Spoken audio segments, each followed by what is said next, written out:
ஆமென். ஹல்லேலூயா. எத்தனை பேர் சந்தோஷமா இருக்கிறீங்க? ஹல்லேலூயா.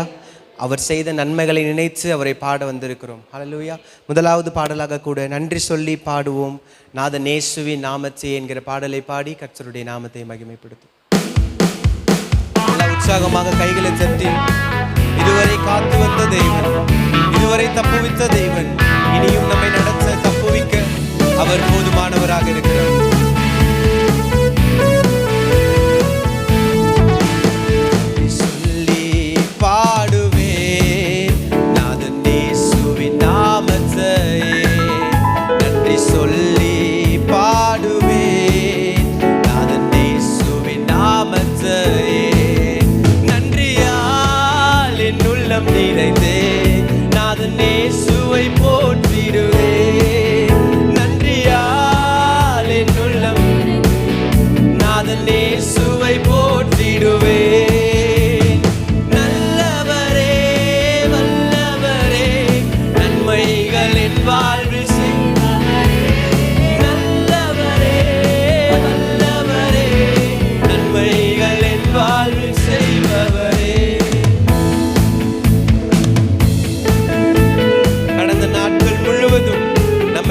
கண்மணி போல பாதுகாத்து நல்ல நேசராக இருக்கிறார்.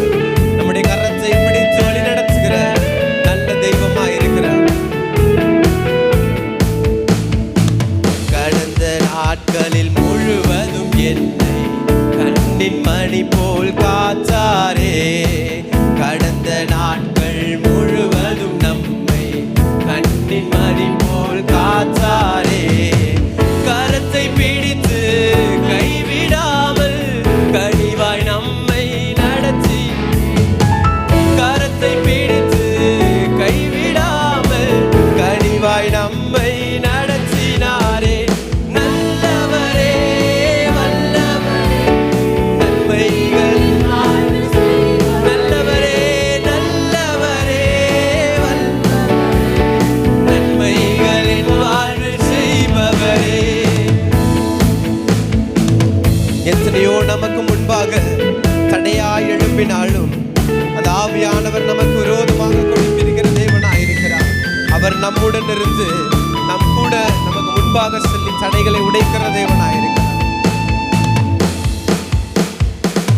எரிகோ போன்ற எதிர்ப்புகள் எனக்கு எதிராய் வந்து எழும்பினாலும், எரிகோ போன்ற எதிர்ப்புகள் எனக்கு எதிராய் வந்து எழும்பினாலும், சேனையின் கர்த்தர் என் முன்னே செல்கிறார் என்றும் பயப்படேனே. சேனையின் கர்த்தர் நீங்க முன்பாக இருக்க பயமில்லப்பா.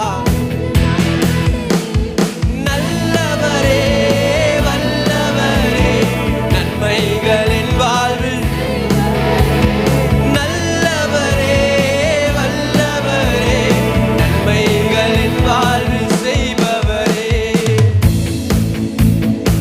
எத்தனை துன்பங்கள் நம்மை சூழ்ந்து நெருக்கினாலும், எப்பக்கத்தில் நெருக்கங்கள் வந்தாலும் நாம் சோர்ந்து போகாமல் அந்த கண்மலை அண்டைக்கு வரும்போது நம்மை ஆட்டி தேற்றி நடத்துகிற ஒரு நல்ல தெய்வமாயிருக்கிறார். துன்பங்கள் எந்தன் வாழ்வினிலே சூழ்ந்து என்னை நெருக்கினாலும், துன்பங்கள் எந்தன் வாழ்வினிலே சூழ்ந்து என்னை கண்மலை தேவன், கண்மலை தேவன் என்னுடன் இருக்க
உயர்த்தி சொல்லுமா, நல்லவரே வல்லவரே நன்மைகள் என் வாழ்வில் செய்தவரே, நல்லவரே.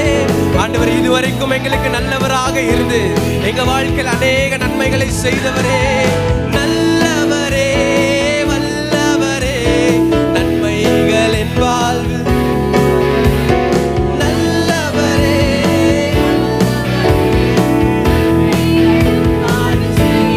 ஒருமுறை சொல்லுமா, துன்பங்கள் எந்தன் வாழ்வினிலே சூழ்ந்து என்னை நெருக்கினாலும், துன்பங்கள் எந்தன் ஆமென் சூழ்ந்து என்னை, ஓ கண்மாலை தேவன் என்னுடன் இருக்க கலக்கமில்லை, கண்மாலை தேவன் என்னுடன் இருக்க கவலை இல்லை.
ஹல்லேலூயா. நடக்கிற பாதை எப்படிப்பட்ட பாதையா இருக்கலாம், ஆனா நடக்கிற பாதையில் அவர் நல்லவர்னு சொல்லி பாருங்க. ஹல்லேலூயா. நாம் நினைக்கிறதற்கும் வேண்டுவதற்கும் மிகவும் அதிகமாக அவர் செய்ய வல்லவராக இருக்கிறார். ஹல்லேலூயா.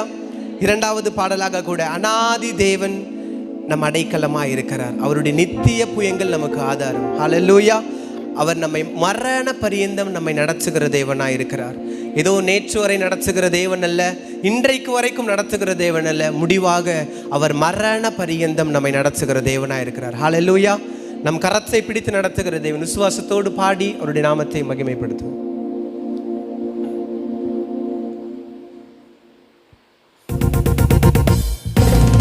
எல்லா கைகளை தட்டி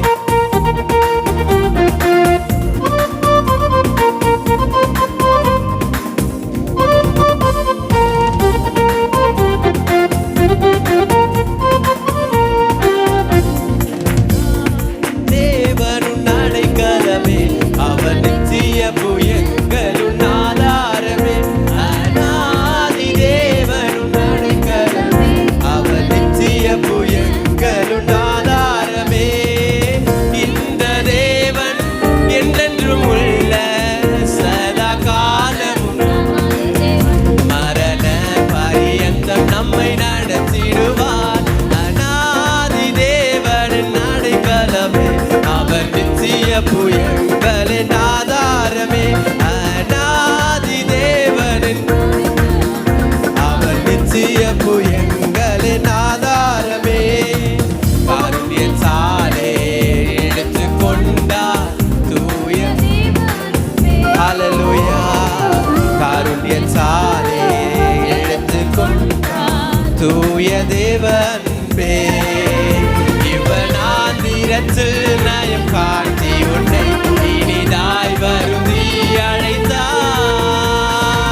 கானக பாதை காரிருளில் தூய தேவ ஒளியே பள்ளத்தாக்குகளை ஆறும் நீருற்றாய் மாற்றினாரே இந்த தேவன். ஆண்டவரே, முடிவு பரியந்தம் நடத்த போதுமானவராய் இருக்கிறீர். ஆண்டவரே, நம்மை நடத்திடுவார். அநாதி தேவன் உன் அடைக்கலமே, அவர் நித்திய ஆதாரமே. அநாதி தேவன் என் அடைக்கலமே, அவர் நித்திய ஆதாரமே. கிருபை கூர்ந்து மனதுருகும் தூய ஹல்லேலூயா. கிருபை கூர்ந்து மனதுருகும் தூய சொல்லுமா உன் சமாதானத்தின் உடன்படிக்கைகளை காத்து கொள்வார். இந்த தேவன் என்றென்றும் உள்ள சதா காலமும் நமது தேவன். மரண பரியந்தம் நம்மை நடத்திடுவார். அநாதி தேவனின் அடைக்கலமே, அவர் நித்திய புயங்களின் ஆதாரமே. அநாதி தேவனின் அவர் நித்திய புயங்களின் ஆதாரமே. வறண்ட வாழ்க்கை செழித்திடும். ஹல்லேலூயா. வறண்ட வாழ்க்கை செழித்திடுதே தூய தேவருளார். நித்திய மகிழ்ச்சி தலை மேல் இருக்கும். சஞ்சலம் தவிப்பும் ஓடிப்போ.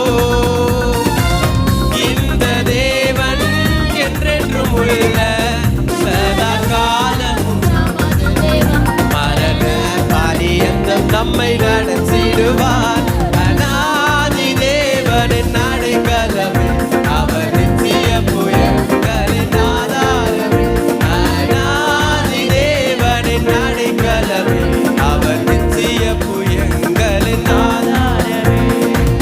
ஆனந்தம் பாடி திரும்பியேவா தூய தேவ பலத்தால். ஆனந்தம் பாடி தூய தேவ பலத்தால். சொல்லுங்க. சீயோன் பர்வதம் உன்னை சேர்த்திடுவார்.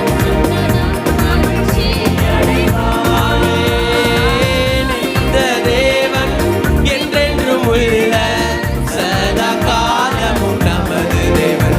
மரண பரியந்தம் நம்மை நடத்திடுவார். அநாதி தேவனின் அடைக்கலமே, அவர் நித்திய புயங்களின் ஆதாரமே. அவர் நித்திய புயங்களின் ஆதாரமே. இந்த தேவன் ஆமென் சதா காலமும் மரண பரியந்தம் நம்மை நடத்திடுவார். ஹல்லேலூயா. எத்தனை பேர் விசுவாசிக்கிறீங்க அவர் என்னை கைவிடாத தேவனாய் இருக்கிறார்? ஆமென்.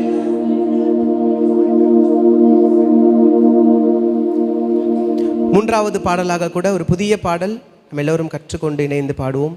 நீர் செய்ய நினைத்தது தடைபடாது. ஹல்லேலூயா. எத்தனை பேர் விசுவாசமா சொல்ல முடியும், ஆண்டவர் நினைத்திருக்கிறது தான் என் வாழ்க்கையில நடக்கும்? ஹல்லேலூயா. சூழ்நிலைகள் எப்படி வேணா இருக்கலாம், சூழ்நிலைகள் கையை விட்டு போகலாம், ஆனால் ஆண்டவர் எனக்கு ஒரு வாக்கு கொடுத்திருப்பார். ஆனால் அவர் எனக்கு குறித்திருக்கிறதை நிறைவேற்றுகிற தேவன். ஹல்லேலூயா. அவர் சொன்னபடி தான் என் வாழ்க்கையில நடக்கும் என்கிற நிச்சயம் நமக்கு இருக்க வேணும். அந்த நாட்களில் யோபுக்கு இருந்தது போல அவர் சொல்ற 42வது அதிகாரத்தில் சொல்ற, தேவரீர் நீ சகலத்தையும் செய்ய வல்லவர். ஹல்லேலூயா. ஆபிரகாமுக்கு ஆண்டவர் தரிசனமாகும் போது அப்படிதான் சொன்னார். ஆபிரகாம்கிட்ட ஆண்டவர் வந்து பேசும்போது ஆபிரகாம் சொன்ன, ஆண்டவரே நானோ பிள்ளை இல்லாமல் இருக்கிறேன். ஆண்டவர் வெரி நெக்ஸ்ட் வேர்ட் என்ன சொன்னார்னா, நான் சர்வ வல்லமை உள்ளவர். ஹல்லேலூயா. அவர் சகலத்தையும் உயிர்ப்பிக்க முடியும். அவர் இல்லாதவைகளை இருக்கிறவைகளாக அழைக்கிற தேவனாக இருக்கிறார். ஹல்லேலூயா. விசுவாசத்தோடு இணைந்து பாடுவோம். கர்த்தர் இந்த நாட்களில் நம்முடைய வாழ்க்கையில் அந்த விசுவாசத்தை ஆரம்பித்தவர் முடிக்கும் மட்டும் நம்மை நடத்த வல்லவராக இருக்கிறார்.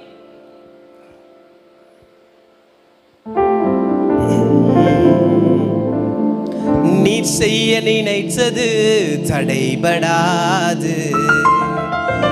எனக்காக யாவையும் செய்யும் தேவனே, நீர் செய்ய நினைத்தது தடைபடாது. விசுவாசத்தோடு பாடுவோம். எனக்காக யாவையும் செய்யும் தேவனே, உம் வேலைக்காக காத்திருக்க பொறுமை தந்தருளும், வேலைக்காக காத்திருக்க பொறுமை எனக்கு தந்தருளும். ஓ, நீ செய்ய நினைத்தது எனக்காக. நல்ல கரங்களை தட்டி பாடுவோம். செய்யும் தேவனே, நீ செய்ய நினைத்தது தடைபடாது. எனக்காக யாவையும் செய்யும். அப்படியே கையை விடுத்து சொல்லும். உம் வேலைக்காக காத்திருக்க பொறுமை எனக்கு தந்தருளும். ஆமென். உம் வேலைக்காக காத்திருக்க நிச்சயம் செய்வீர் ஆண்டவரே, தந்தருளும். நீ செய்ய நினைத்தது தடைபடாது.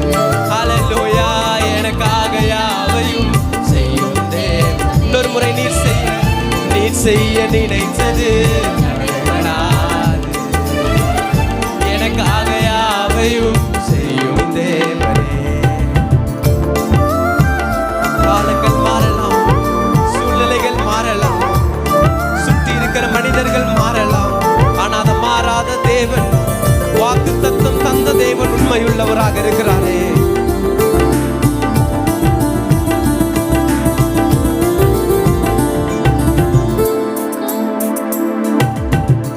காலங்கள் மாறலாம், மனிதர்கள் மாறலாம், மாறாத தேவன் இருப்பதால் கலக்கமில்லை. காலங்கள் மாறலாம், மனிதர்கள் மாறலாம், மாறாத தேவன். எத்தனை பேர் சொல்ல முடியும்? என்னோடு நீ சொன்ன வார்த்தை எனக்காக நிறைவேற்றுவி. என்னோடு நீ சொன்ன வார்த்தை அப்பா எனக்காக நினைத்து நிறைவேற்றுகிறவரே. ஆமென். நீ செய்ய நினைத்தது தடைபடாது. எனக்காக யாவையும் செய்யும் தேவனே, நீ செய்ய நினைத்தது தடைபடாது. எனக்காக யாவையும் செய்யும் தேவனே, உம் வேலைக்காக பொறுமை எனக்கு தந்தருளும். உம் வேலைக்காக காத்திருக்க பொறுமை நீ செய்ய நினைத்தது தடைபடாது. ஆமென். எனக்காக யாவை செய்யும் தேவன். விசுவாசத்தோடு நீ செய்ய நினைத்தது தடைபடாது. எனக்காக யாவையும் தடை போல சத்துரு வாசலை அடைத்தாலும் தடைகளை உடைக்கும் நீ இருப்பதால் கலக்கவில்லை. வாசலை அடைத்தாலும் தடைகளை உடைக்கும் நீ என் முன்னே நடந்து செல்வி. காயத்தம் பண்ணினதை என் கண்ணால் காண செய்வி. எனக்காக ஆயத்தம் பண்ணினதை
காத்திருக்க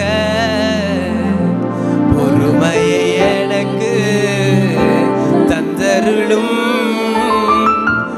வேலைக்காக காத்திருக்க பொறுமையை எனக்கு. ஹல்லேலூயா ஹல்லேலூயா. அப்படியே துதிப்போம். ஆண்டவரே, நீ செய்ய நினைத்தது தடைபடாது ஆண்டவரே, நீ செய்ய நினைத்தது தடைபடாது ஆண்டவரே. தாமதம் ஆகலாம், ஆனால் தடைபடாது ஆண்டவரே.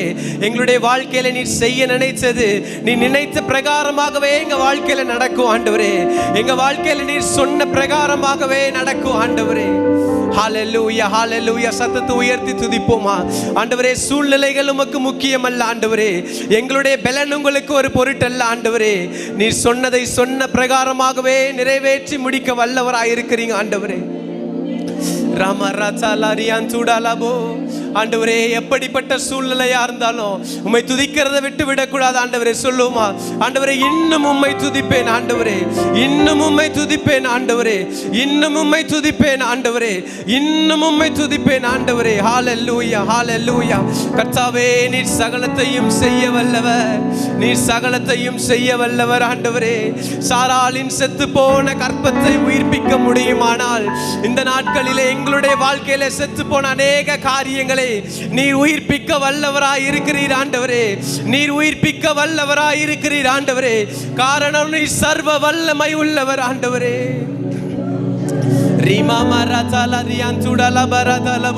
நீங்க துதிங்க பாப்போம், துதிங்க பாப்போம்.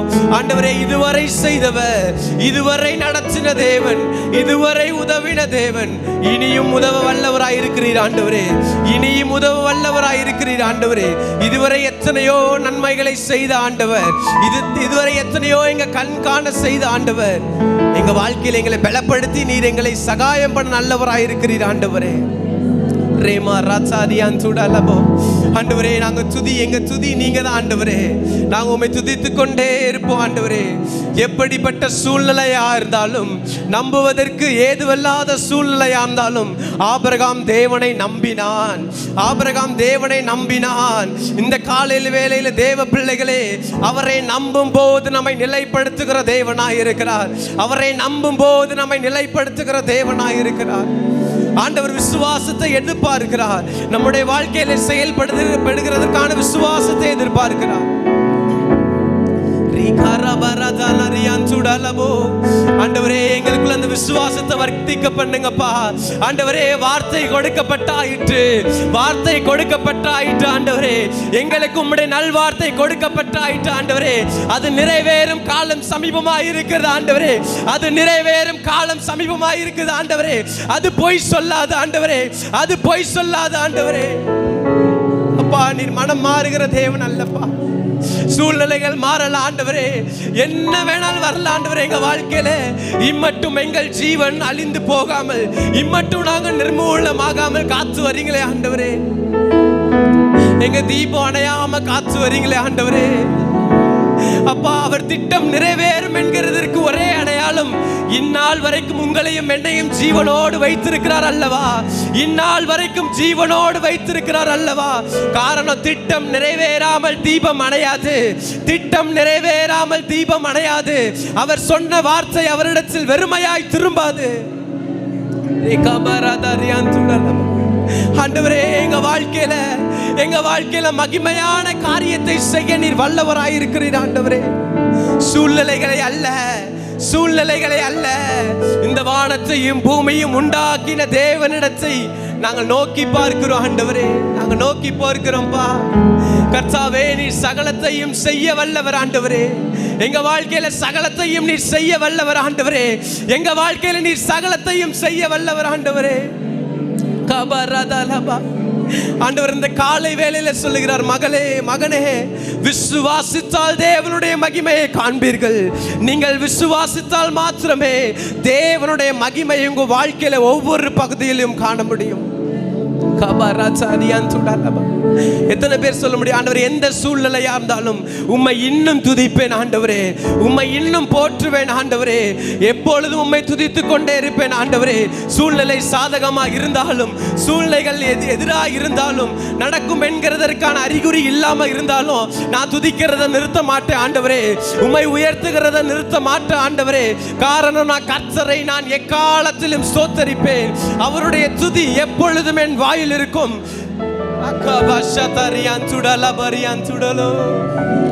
கைகளை உயர்த்தி சொல்லுமா, தேங்க்யூ ஜீசஸ். இன்னும் துதிப்பேன், இன்னும் இன்னும் உம்மை ஆராதிப்பேன், இன்னும் துதிப்பேன், இன்னும் அப்பா இன்னும் உம்மை துதிப்பேன் ஆண்டவரே, இன்னும் உம்மை போற்றுவேன் ஆண்டவரே. சொல்லுங்க, எக்காலமும் எக்காலமும் நான் துதிப்பேன், என் நேரமும் நான் போற்றுவேன். எக்காலமும் நான் துதிப்பேன், என் நேரமும் நான் போற்றுவேன். இன்னும் துதிப்பேன், இன்னும் ஹல்லேலூயா, இன்னும் உம்மை ஆராதி. விசுவாசத்தோடு கைகளை உயர்த்தி இன்னும் துதிப்பேன், இன்னும் ஆண்டவரே இன்னும் உம்மை துதிப்பேன் ஆண்டவரே, இன்னும் உம்மை போற்றுவேன் ஆண்டவரே, இன்னும் உம்மை உயர்த்தி. இன்னொரு முறை சொல்லுவோம், இன்னும் துதிப்பேன், இன்னும் உம்மை ஆராதிப்பேன். நம்பிக்கையாவுமே இழந்தாலும் எல்லாமே முடிந்தது என்றாலும், நம்பிக்கையாவுமே இழந்தாலும் அப்பா எல்லாமே முடிந்தது. எந்தன் கல்லறை எந்தன் கல்லறையின் கல்லை புரட்டிடுவே, என்னை மறுபடியும் உயிர் தேழும்ப செய்வீர். எந்தன் கல்லறையின் ஆண்டவரே மரித்து போன காரியங்களை உயிர்ப்பிக்க வல்லவராய் இருக்கிறீர் ஆண்டவரே. லாசருடைய வாழ்க்கையில நடக்குமானால் இந்த நாட்களில் எங்க வாழ்க்கையில நடக்கும் ஆண்டவரே. இன்னும் துதிப்பேன், இன்னும் துதி. கையை உயர்த்தி ஆண்டவரே உம்மை துதிப்பேன் ஆண்டவரே. எந்த ஒரு சூழ்நிலையிலும் உம்மை துதிக்கிறத நிறுத்திட மாட்டேன் ஆண்டவரே, உம்மை நோக்கி கூப்பிடுகிற நிறுத்திட மாட்டேன் ஆண்டவரே.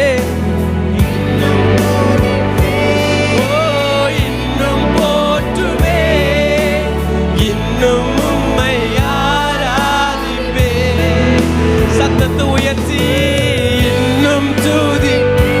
அப்பா உம்மை துதித்துக் கொண்டே இருப்பேன் ஆண்டவரே, உம்மை துதித்துக் கொண்டே இருப்பேன் ஆண்டவரே. காலங்கள் மாறலாம், சூழ்நிலைகள் மாறலாம், மாறாத தேவனீர் சர்வ வல்லமை உள்ளவராக இருக்கிறீர் ஆண்டவரே. இன்னும் போற்றுவேன், இன்னும் உம்மை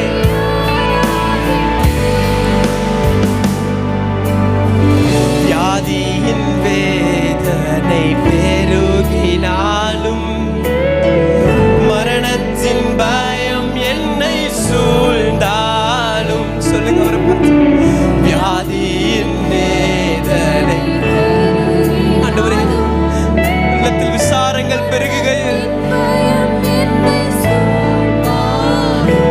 மீண்டும் எழுப்பிடுவி, பலன் கொடுத்திடுவி, உந்தன் தழும்புகளால் குணமாக்கிடுவி. மீண்டும் ஆண்டவரே மீண்டும் எங்களை எழும்ப செய்ய, மீண்டும் எங்களை எழும்ப செய்ய வல்லவராய் இருக்கிறீர் ஆண்டவரே.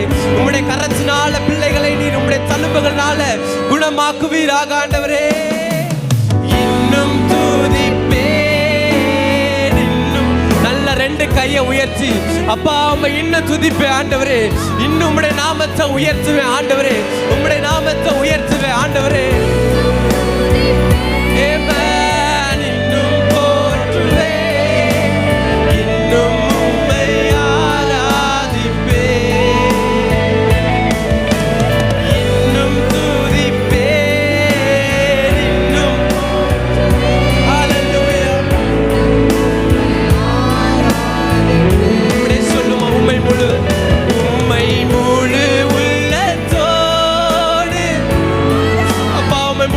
மனசோடு ஆராதிக்கிறோம் ஆண்டவர். எங்க முழு பலத்தோடு ஆராதிக்கிறோம் ஆண்டவர். எங்களை காண்கிற ஒருவர் இருக்கிறார். எங்க கண்ணீரை காண்கிற தேவன் ஒருவர் இருக்கிறார். எங்களுக்காக எங்களுடைய விண்ணப்பத்தை கேட்கிற தேவன் ஒருவர் இருக்கிறார். உம்முடைய ஜனங்களை பலப்படுத்துவீராக. உம்முடைய ஜனங்களை பலப்படுத்துவீராக. உம்முடைய பலத்தினால் இடை கட்டுவீராக.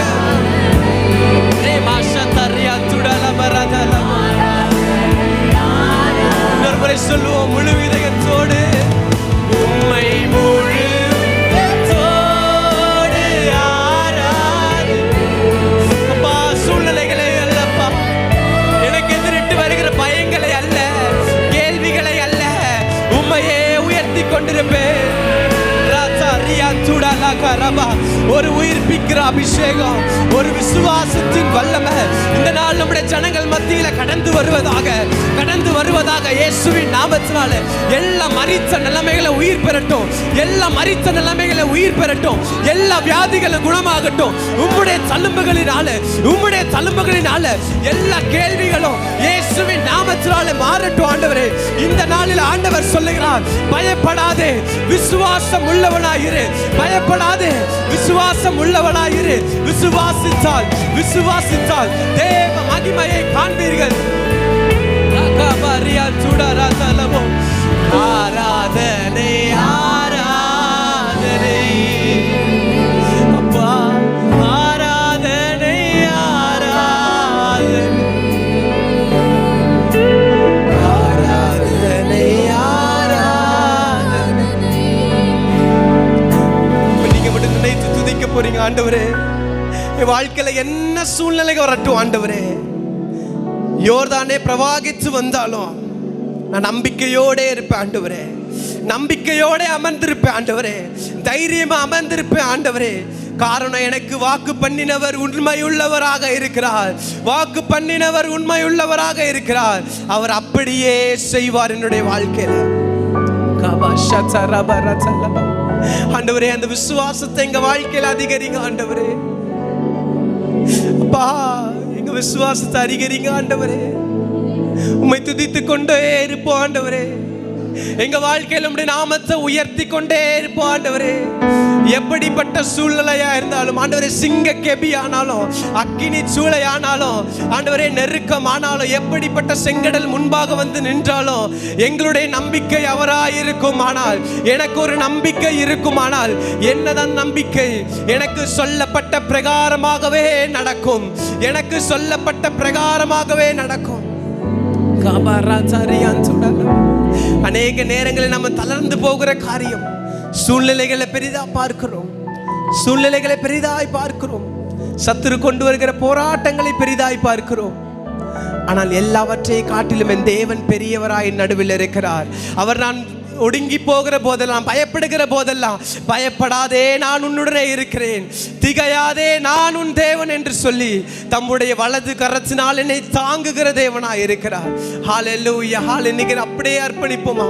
ஆண்டவரே, எந்த ஒரு சூழ்நிலையிலும் என் வாழ்க்கையில துதிக்கிறத மாத்திரம் நிறுத்திட மாட்டேன் ஆண்டவரே. இன்னும் துதிப்பேன் ஆண்டவரே. பிரச்சனைகள் வருதா, இன்னும் உம்மை துதிப்பேன் ஆண்டவரே. நெருக்கங்கள் வருதா, இன்னும் உம்மை துதிப்பேன் ஆண்டவரே. காரணம், என்னை தாங்குகிற ஒருவர் என் வலது பாரிசத்தில் இருக்கிறார். ஆண்டவரே, உம்மை நன்றி செலுத்துகிற ஆண்டவரே. மரித்த எல்லாவற்றையும் உயிர்ப்பிக்க வல்லவராய் இருக்கிறீரே. இல்லாதவைகளையும் இருக்கிறவைகளாக அழைக்கிறவரே. இல்லாதவைகளையும் இருக்கிறவைகளாக அழைக்கிறவரே. இல்லாதவைகளையும் இருக்கிறவைகளாக அழைக்கிறவரே. எங்க வாழ்க்கையில நீர் சொன்னது மாத்திரம்தான் ஆண்டவரே நிறைவேறும். நாங்க பயப்படுகிற காரியங்களுக்கு நேரிடாத ஆண்டவரே. நாங்க பயந்து கொண்டிருக்கிற காரியங்களுக்கு நேரிடாத ஆண்டவரே. எங்க வாழ்க்கையில நீர் சொன்னதுதான் நடக்கும். நீர் சொன்னதுதான் ஆண்டவரே நடக்கும். கடைசியா ஒரு முறை கைகளை உயர்த்தி ஆராதனை ஆராதனை ஆராதனை ஆராதனை ஏசையா.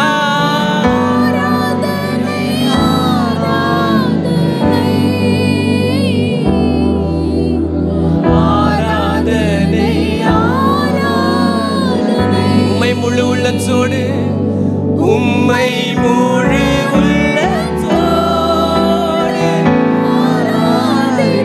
ஆண்டவரே, முழு உள்ளத்தோடு ஆராதிக்கிறோம் ஆண்டவரே. எங்கள் எல்ரோய் நீர் ஆண்டவரே, எங்க எல்ஷடாய் நீர் ஆண்டவரே, எங்க எபனேசர் நீர் ஆண்டவரே.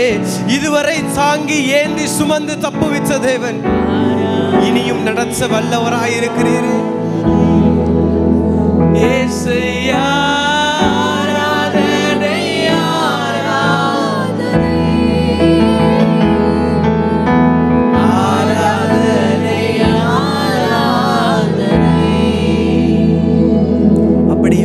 கையை உயர்த்தி இடது கை இருதயத்தில் வைத்து உங்களுக்கு ஆண்டவர் சொன்ன வார்த்தைகளை நினைவு கூறுங்க. ஆண்டவர் உங்களுக்கு ஒரு வார்த்தையை சொல்லி நம்ப பண்ணினார் அல்லவா? உங்களுக்கு ஒரு வாக்குத்தத்தத்தை சொல்லி நம்ப பண்ணினார் அல்லவா? அந்த வாக்குத்தத்தத்தை இருதயத்தில் நினைத்து இந்த நாளில சொல்லுவோமா, தேவரே நீர் சகலத்தையும் செய்ய வல்லவர் ஆண்டவரே, நீர் சகலத்தையும் செய்ய வல்லவர் ஆண்டவரே. நீர் செய்ய நினைத்தது ஒன்றும் தடைபடாதுப்பா. ஒன்னு கூட நீங்க பிளான் பண்ணதை விட்டு வெளியே நடக்காத ஆண்டவரே. எல்லாமே எனக்கு சொல்லப்பட்ட பிரகாரமாகவே என் வாழ்க்கையில நடக்கும் ஆண்டவரே. என் வாழ்க்கையில நீ சொன்னது மாத்திரம் நடக்கும் ஆண்டவரே. பயப்படாமல் இருங்கள். அவர் சொன்னதுதான் நம்முடைய வாழ்க்கையில நடக்கும். உலகம் சொல்லுகிறதோ சூழ்நிலைகள் சொல்லுகிறதோ அல்ல, மாறாக என் தேவன் சொன்னது மாத்திரம் தான் என் வாழ்க்கையில நடக்கும். ஹல்லேலூயா. அவர் சொன்னது நிறைவேறும் அளவும் நம்மை கைவிட மாட்டார். அவருடைய திட்டம் நம்முடைய வாழ்க்கையில நிறைவேறும் அளவும் நம்முடைய தீபம் அணைந்து போகாது. பிரியமான கர்த்தருடைய பிள்ளைகளே, எதை குறித்தும் கலங்காமலும் பயப்படாமலும் இருங்க. அந்த திட்டம் நிறைவேறாமல் இந்த தீபம் அணையாது. அந்த திட்டம் நிறைவேறாமல் இந்த தீபம் அணையாது. காரணம், அவர் உண்மை உள்ளவராக இருக்கிறார். நன்றி ஆண்டவரே, நீர் உண்மையுள்ளவராக இருக்கிறீர் ஆண்டவரே. விசுவாசித்து உம்முடைய கரத்தை பிடித்து நாங்கள் நடக்க தேவன் எங்களுக்கு அனுகூலம் செய்வீராக ஆண்டவரே. தொடர்ந்து எல்லா பகுதியிலும் ஆண்டவரே நீர் எங்களோடு இருந்து வழி நடத்தும்படியாக ஜெபிக்கிறோம் ஆண்டவரே. இயேசு நாமத்தில் ஜெபிக்கிறோம் நல்ல பிதாவே, ஆமென். இன்றைக்கு நமக்கு 21 நாள் ஜெபம் இருக்கிறனால ஒவ்வொரு நாளும் இந்த 21 நாளும் 21 தீர்மானங்களை எடுத்துக்கொண்டு வருகிறோம். இது உங்களுக்கு தெரியும். இன்னைக்கு உள்ள ஒரு தீர்மானத்தை நம்ம வசனத்தை திருப்புவோமா? இப்பொழுது வாசிக்கப்பட்டதான இந்த வேத பகுதியின்படி நாம் வாசித்த பகுதி எந்த அளவுக்கு நீங்கள் உற்று கவனித்தீர்கள் என்றால் உங்களுக்கு புரியும். எலியா ஆகாப் என்கிற ராஜா வாழ்ந்த காலத்தில் எலியா தீர்க்கதரிசியாக இருந்தார். இந்த ஆகாப் ராஜா ஜனங்களை தவறான வணக்கத்துக்கு நேராக கொண்டு போன ஒரு மிகப்பெரிய மோசமான ஒரு மனிதன். ஆகாப் ராஜாவுடைய மனைவி பேர் என்ன? யேசபேல். இவங்க 2 பேரும் ஜனங்களை தவறான ஒரு பக்தி வழியில் கடவுளை விட்டு பிரிக்கக்கூடிய ஒரு நிலையில் கொண்டு போனவர்கள். அந்த நாட்களில் கர்த்தருடைய தீர்க்கதரிசிகளை கொலை செய்தார்கள். கர்த்தருடைய ஊழியக்காரர்கள் கொலை செய்யப்பட்டார்கள். ஆனால் அந்த நாட்களில் ஒரு தேவ மனிதன் தீர்க்கதரிசிகளை காப்பாற்றினார். அவர் யார்? அந்த நாட்களில் தீர்க்கதரிசிகளை காப்பாற்றி வச்சார். ஞாபகம் இருக்குதா? கண்டுபிடிச்சு சொன்னா பரிசு. பாருங்க, இப்படிப்பட்ட சூழ்நிலையில் ஆண்டவரை அறியாதபடிக்கு ஜனங்கள் அவர்கள் தடை செய்யப்பட்டார்கள். கடைசியில் பார்த்தீங்கன்னா ஒபதியா, வசனம் சொல்லுங்க, ஆதாரம் சொல்லுங்க.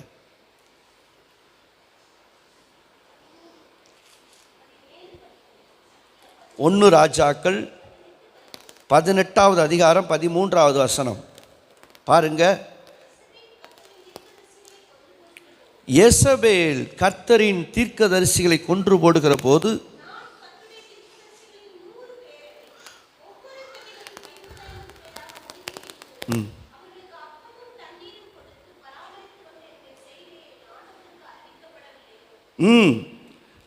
பாருங்க, கர்த்தருடைய தீர்க்கதரிசிகள் கொலை செய்யப்படுகிற போது ஒரு கெபிக்கு 50 தீர்க்கதரிசிகளை வைத்து பாதுகாத்தார். இது எங்கே இருக்குதுன்னு சொன்னால் 16ஆம் வசனத்தில் அப்பொழுது ஒபதியா போய், அந்த ஒபதியா தான் இப்படிப்பட்ட ஒரு பாதுகாக்கிறார்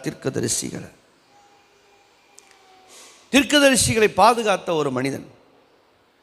கடைசியில் பார்த்தீர்களானால் இந்த ஜனங்கள் எல்லாரும் பாவத்தில் இருந்ததுனால இப்பொழுது எலியா ஆகாப்பை பார்த்து சொல்கிறாரு, நீ தப்பான விதத்தில் ஜனத்தை நடத்திட்டு இருக்கிற, நம்ம வா, நம்ம இருவரும் போவோம், கர்த்தர் தெய்வமானால் கர்த்தரை பின்பற்றுவோம், இல்லை நீ சொல்கிற பாகால் தெய்வமானால் பாகாலை பின்பற்றுவோம். இவங்க பாகாலை தான் வணங்கிக்கிட்டு இருந்தாங்க.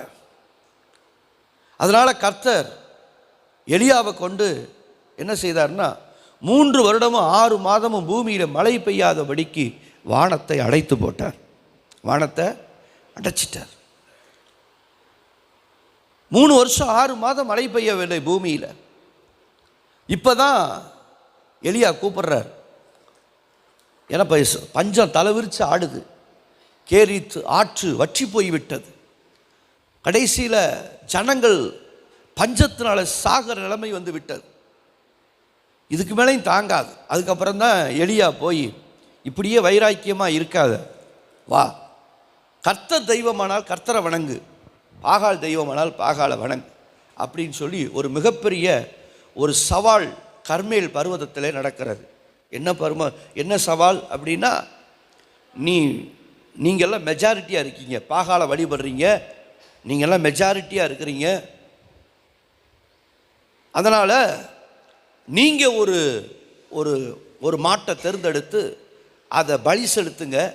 வானத்திலிருந்து அக்கினி வந்து இறங்கி அந்த பலியை எது பட்சிக்குதோ, அக்கினி இறக்கி எது பட்சிக்குதோ அதுதான் தெய்வம்.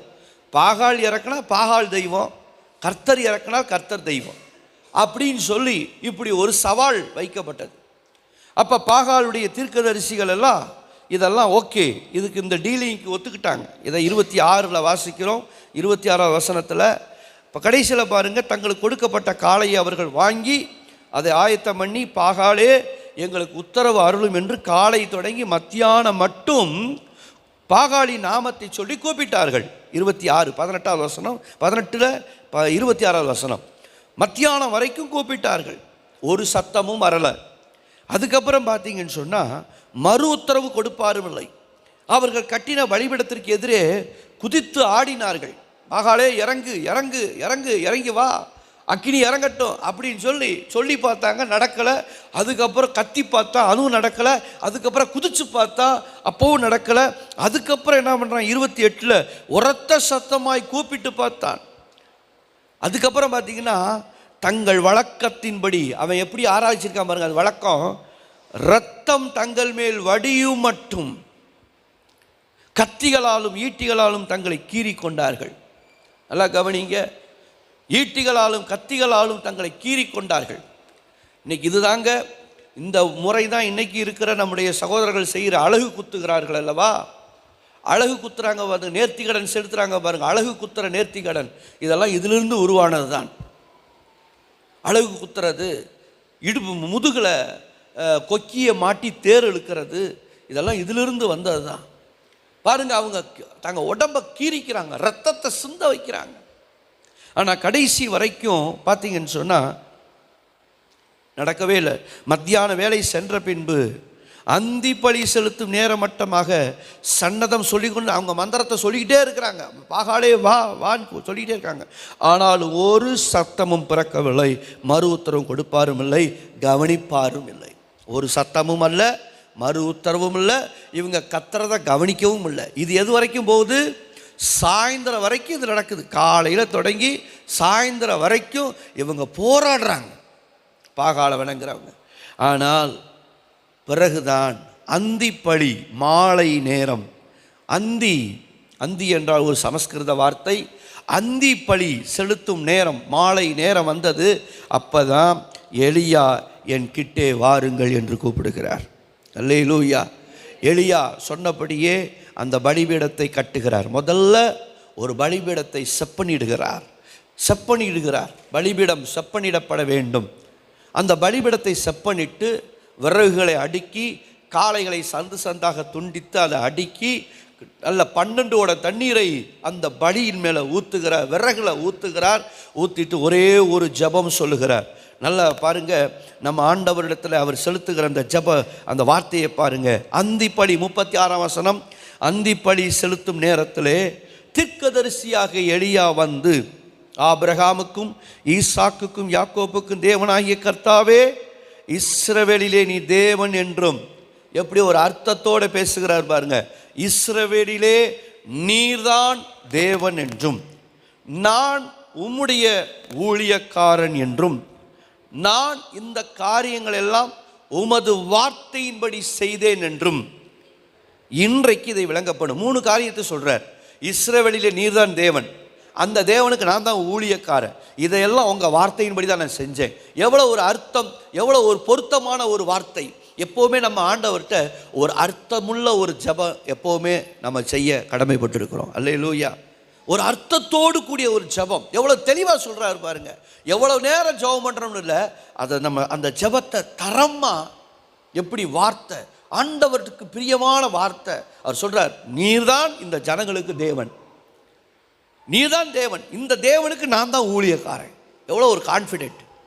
இந்த ஊழியக்காரன், இந்த தேவனுக்கு நான் தான் ஊழியக்காரன்.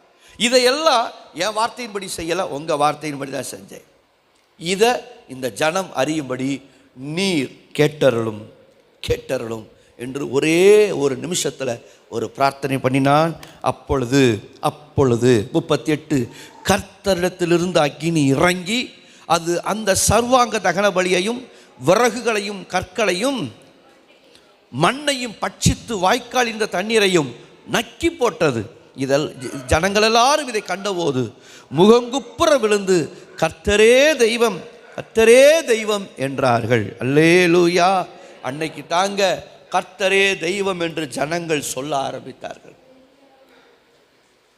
என்ன சொல்ல வருகிறேன் என்றால், அதன் பிறகு 3 வருடமும் 6 மாதமும் மழை பெய்யாது இருந்த காலத்தில் இப்பொழுது எலியா பாருங்க, இந்த சம்பவம்லாம் முடிஞ்சதுக்கு பிறகு அவர் 42வது வசனத்தில் பாருங்க, ஆகாப் போஜன பானம் பண்ண போனான்.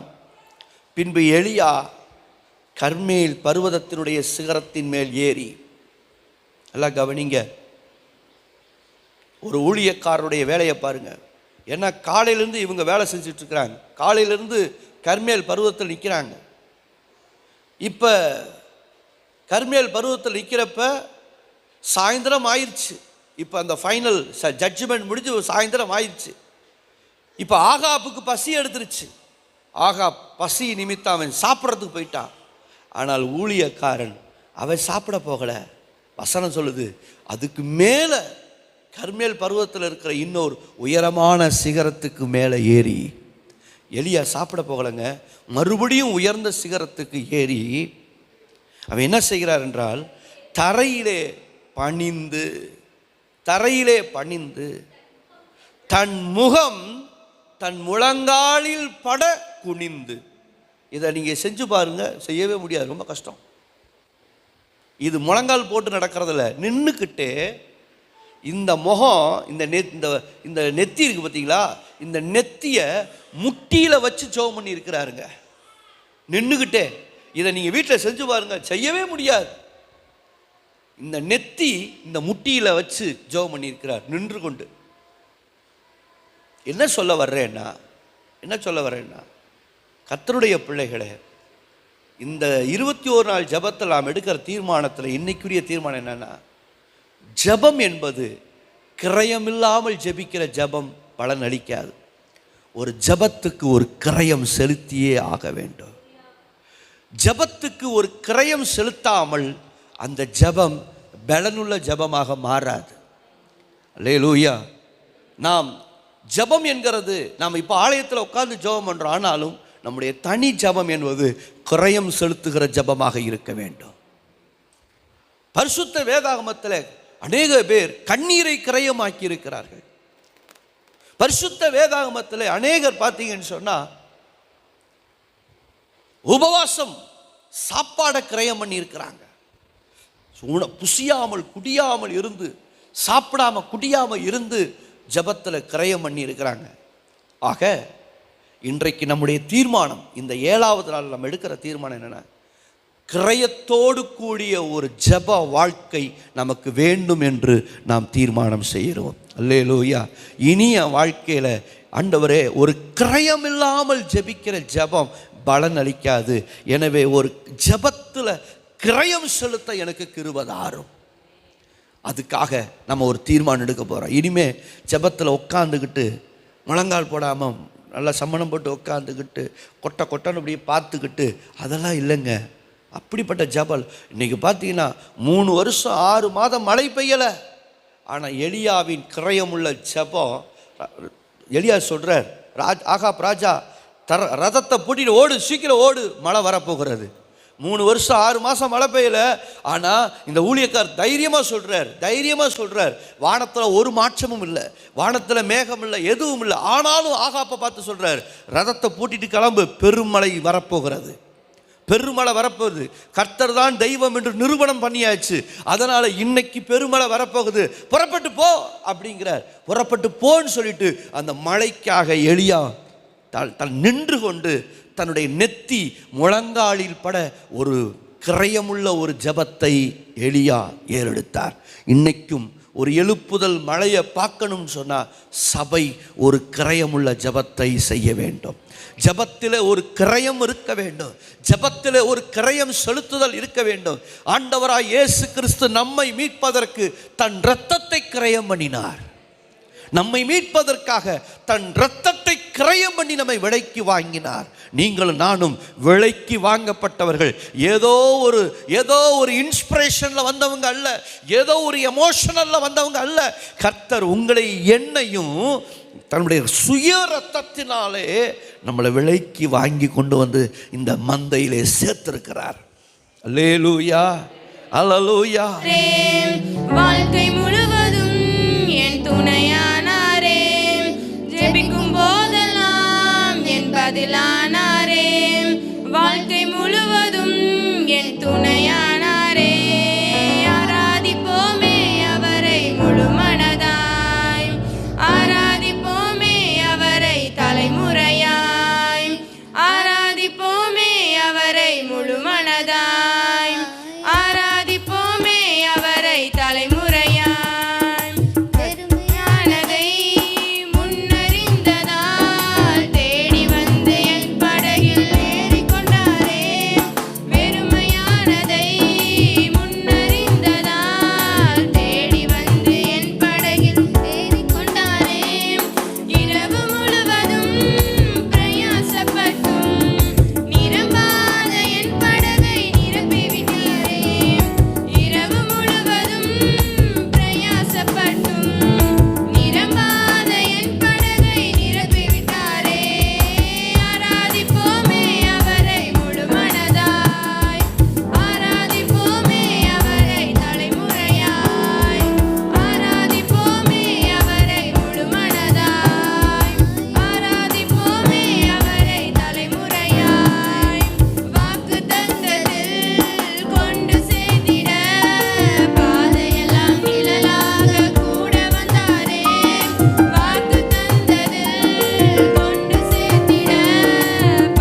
ஹalleluya. இப்படி கண்களை மூடுவோமா? ஆண்டவரே, இந்த நாள் எங்களோடு நீர் இடைப்படுவீராக. ஆண்டவரே, உடைய வார்த்தையை கொண்டு எங்களை பலப்படுத்துவீராக. ஆண்டவரே, ஹalleluya, ஹalleluya.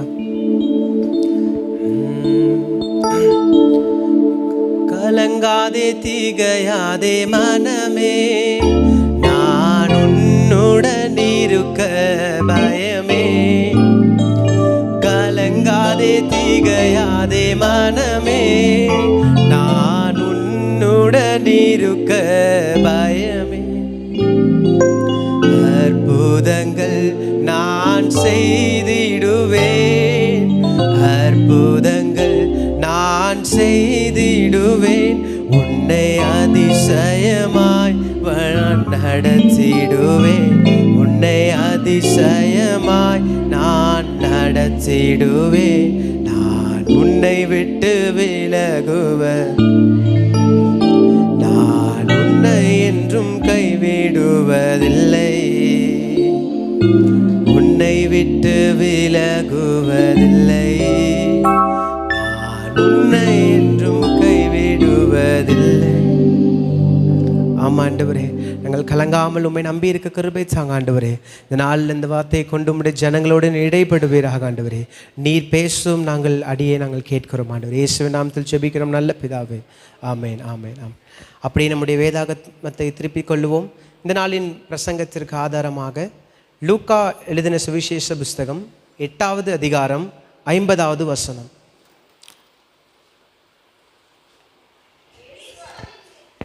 வாசிங்க.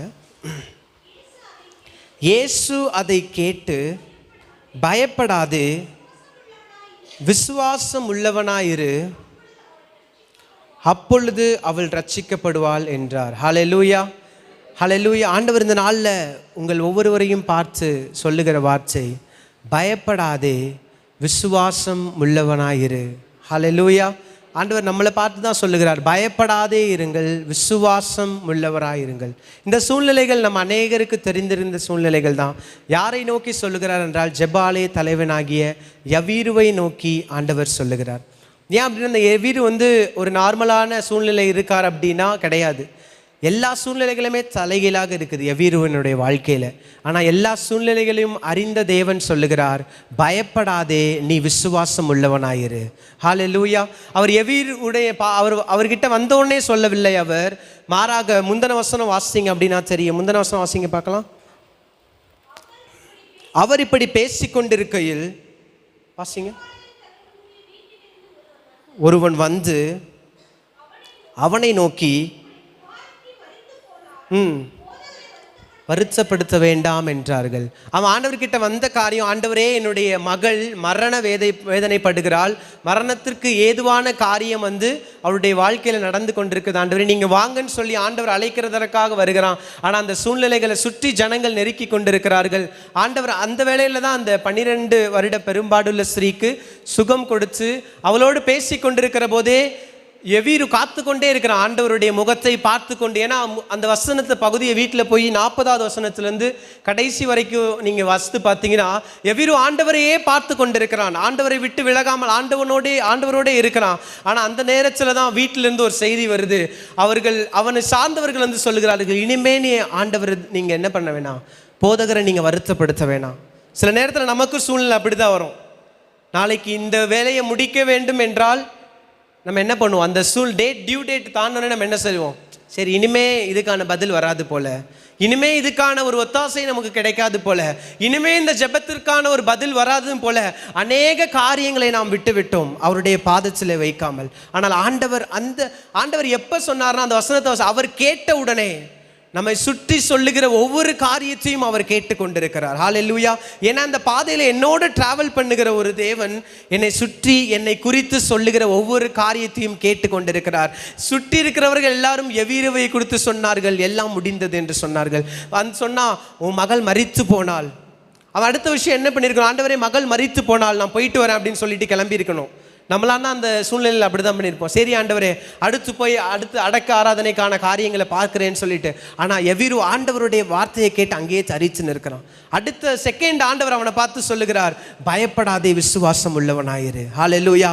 நான் இந்த நாளில் ஆண்டவர் உங்களை பார்த்து சொல்லுகிறார், இன்னும் அநேக காரியங்களிலே உங்களுடைய வாழ்க்கையிலே அதில் உயிர் இருக்குது. ஹல்லேலூயா. இந்த நாள் ஆண்டவர் சொல்லுகிறார், நீங்கள் பயப்படாமல் இருங்கள், விசுவாசம் உள்ளவனாக இருங்கள். ஹல்லேலூயா. முதலாவது அந்த பயத்தை புறம்பே சொல்லணும். அப்போ தான் அந்த விசுவாசம் நமக்குள்ளே இருக்கும். ஹல்லேலூயா. இந்த நாளில் நாம் கற்றுக்கொள்ள வேண்டிய காரியங்கள், இந்த எவீருவினுடைய வாழ்க்கையிலேருந்து ஒரு 3 காரியம் நாம் கற்றுக்கொள்ள போகிறோம். என்ன அப்படின்னா, எவ்வளோ இக்கட்டான சூழ்நிலையாக இருந்தாலும் இந்த எவீரு பண்ண 3 காரியத்தை இந்த நாளில் உங்களோடு பகிர்ந்து கொள்ள நான் ஆசைப்படுகிறேன். முதலாவது காரியம் வாசிக்கலாமா? லூக்கா 8வது அதிகாரம் 41வது வசனம். அப்பொழுது ஜெபாலே தலைவனாகிய எவீரு என்னும்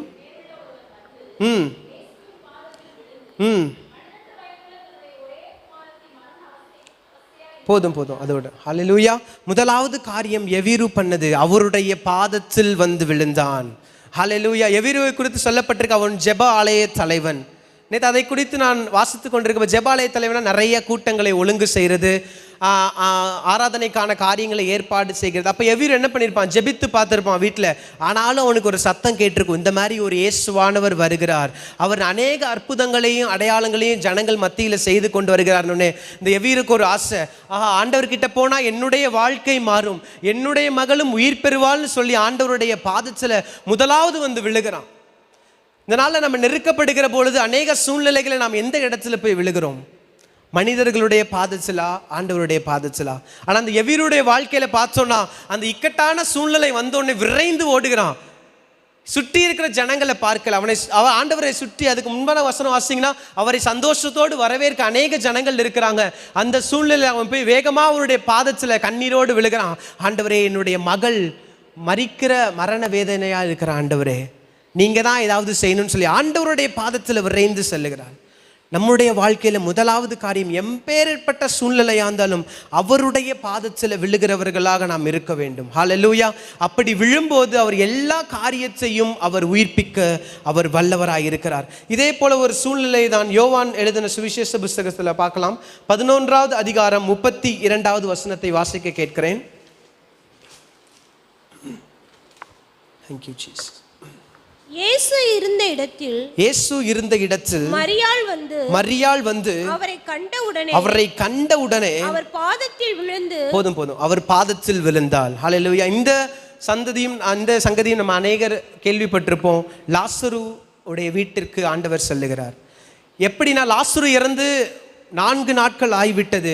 ஆனால் மார்த்தாளை குறித்து நீங்கள் அந்த முன்பாக வாசிங்கன்னா, மார்த்தாள் வந்தோடனே ஆண்டவர்கிட்ட கேள்வி கேட்குற, ஆண்டவரை நீங்கள் என் கூட இருந்தால் அப்படி நடந்திருக்காது, நீங்கள் இருந்து தான் அந்த சூழ்நிலை நடந்திருக்காது, நீங்கள் இருந்துதான் எந்த காரியமே என் கையை விட்டு போயிருக்காது. ஆனால் மரியாள் என்ன பண்ணா தெரியுமா?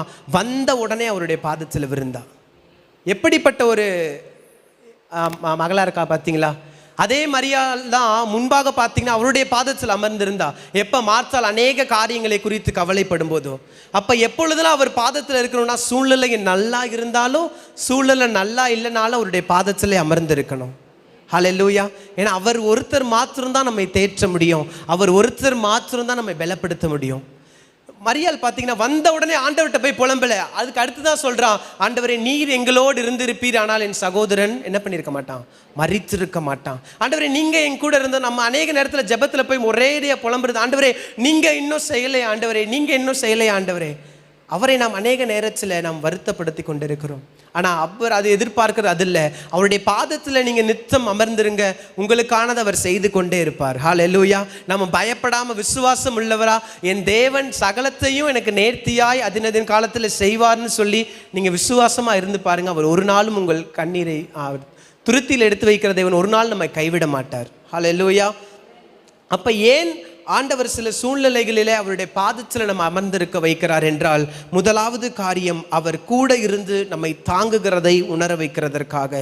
ஏசாயா 41வது அதிகாரம் 10வது வசனத்தில் இப்படியாக சொல்லப்பட்டிருக்கிறது, நீ பயப்படாதே, நான் உன்னோட இருக்கிறேன். அப்புறம் நான் உன் தேவன், உனக்கு சகாயம் பண்ணுவேன், என் நீதியின் வலது கரத்தினால் உன்னை தாங்குவேன். ஹல்லேலூயா. நம்ம அவருடைய சமூகத்தில் வந்து விழும்போது நம்மை தாங்குகிற தேவனாய் இருக்கிறார். நம் பயத்தோடும் கண்ணீரோடும் அவர் சமூகத்திற்கு வரும்போது அவர் தட்டி கொடுத்து சொல்லுவார், நீ பயப்படாத மகனே, நான் உனக்கு துணை நிற்கிறேன். ஹல்லேலூயா. எத்தனையோ பேர் துணை நிற்கிறான்னு சொல்லலாம், ஆனால் ஆண்டவர் கடைசியாக பார்த்தீங்கன்னா ஒரு சூழ்நிலை வரும்போது அவர் மாத்திரம்தான் he remains stay. ஆமென். அவர் மாத்திரம்தான் நம்மளோட கடைசி வரைக்கும் இருக்க முடியும். அப்படி பயத்தோடு அவர்கிட்ட போகும்போது அவர் சொல்லுவார், என் நீதியின் வலது கரத்தினால் உன்னை தாங்குவேன். ஹல்லேலூயா. இரண்டாவது காரியமாக கூட எரேமியா தீர்க்கதரிசன புஸ்தகம் 31வது அதிகாரம் 17வது வசனம். நீங்கள் வசனத்தை குறித்து கொள்ளுங்கள், வீட்டில் போய் உங்களுக்கு அது பிரயோஜனமாக இருக்கும். எரேமியா 31:17வது வசனம். உன் முடிவை பற்றி உனக்கு ஒரு நம்பிக்கை உண்டு. போதும். ஹல்லேலூயா. அதற்கு முன்பாக பார்த்தீங்கன்னா ஆண்டவர் சொல்லுகிறாரு, உன் அழுகையை நீ அழாதபடி உன் சத்தத்தை அடக்கி நீ கண்ணீர் விடாதபடி உன் கண்களை காத்துக்கொள். அவருடைய பாதத்தில் வந்து நாம் அமரும் போது அநேக கேள்விகள், அநேக குழப்பங்கள் இருக்கலாம். ஆனால் ஆண்டவர் சொல்லுகிறார், உன் முடிவை பற்றி உனக்கு ஒரு நம்பிக்கை உண்டு. இரண்டாவது காரியமாக கூட அவருடைய பாதத்திற்கு போகும்போது நமக்கு நம்பிக்கை தருவார். ஹல்லேலூயா. முதலாவது நம்மை தேற்றி நம்முடைய கரத்தினால் நம்மை தாங்குவார்.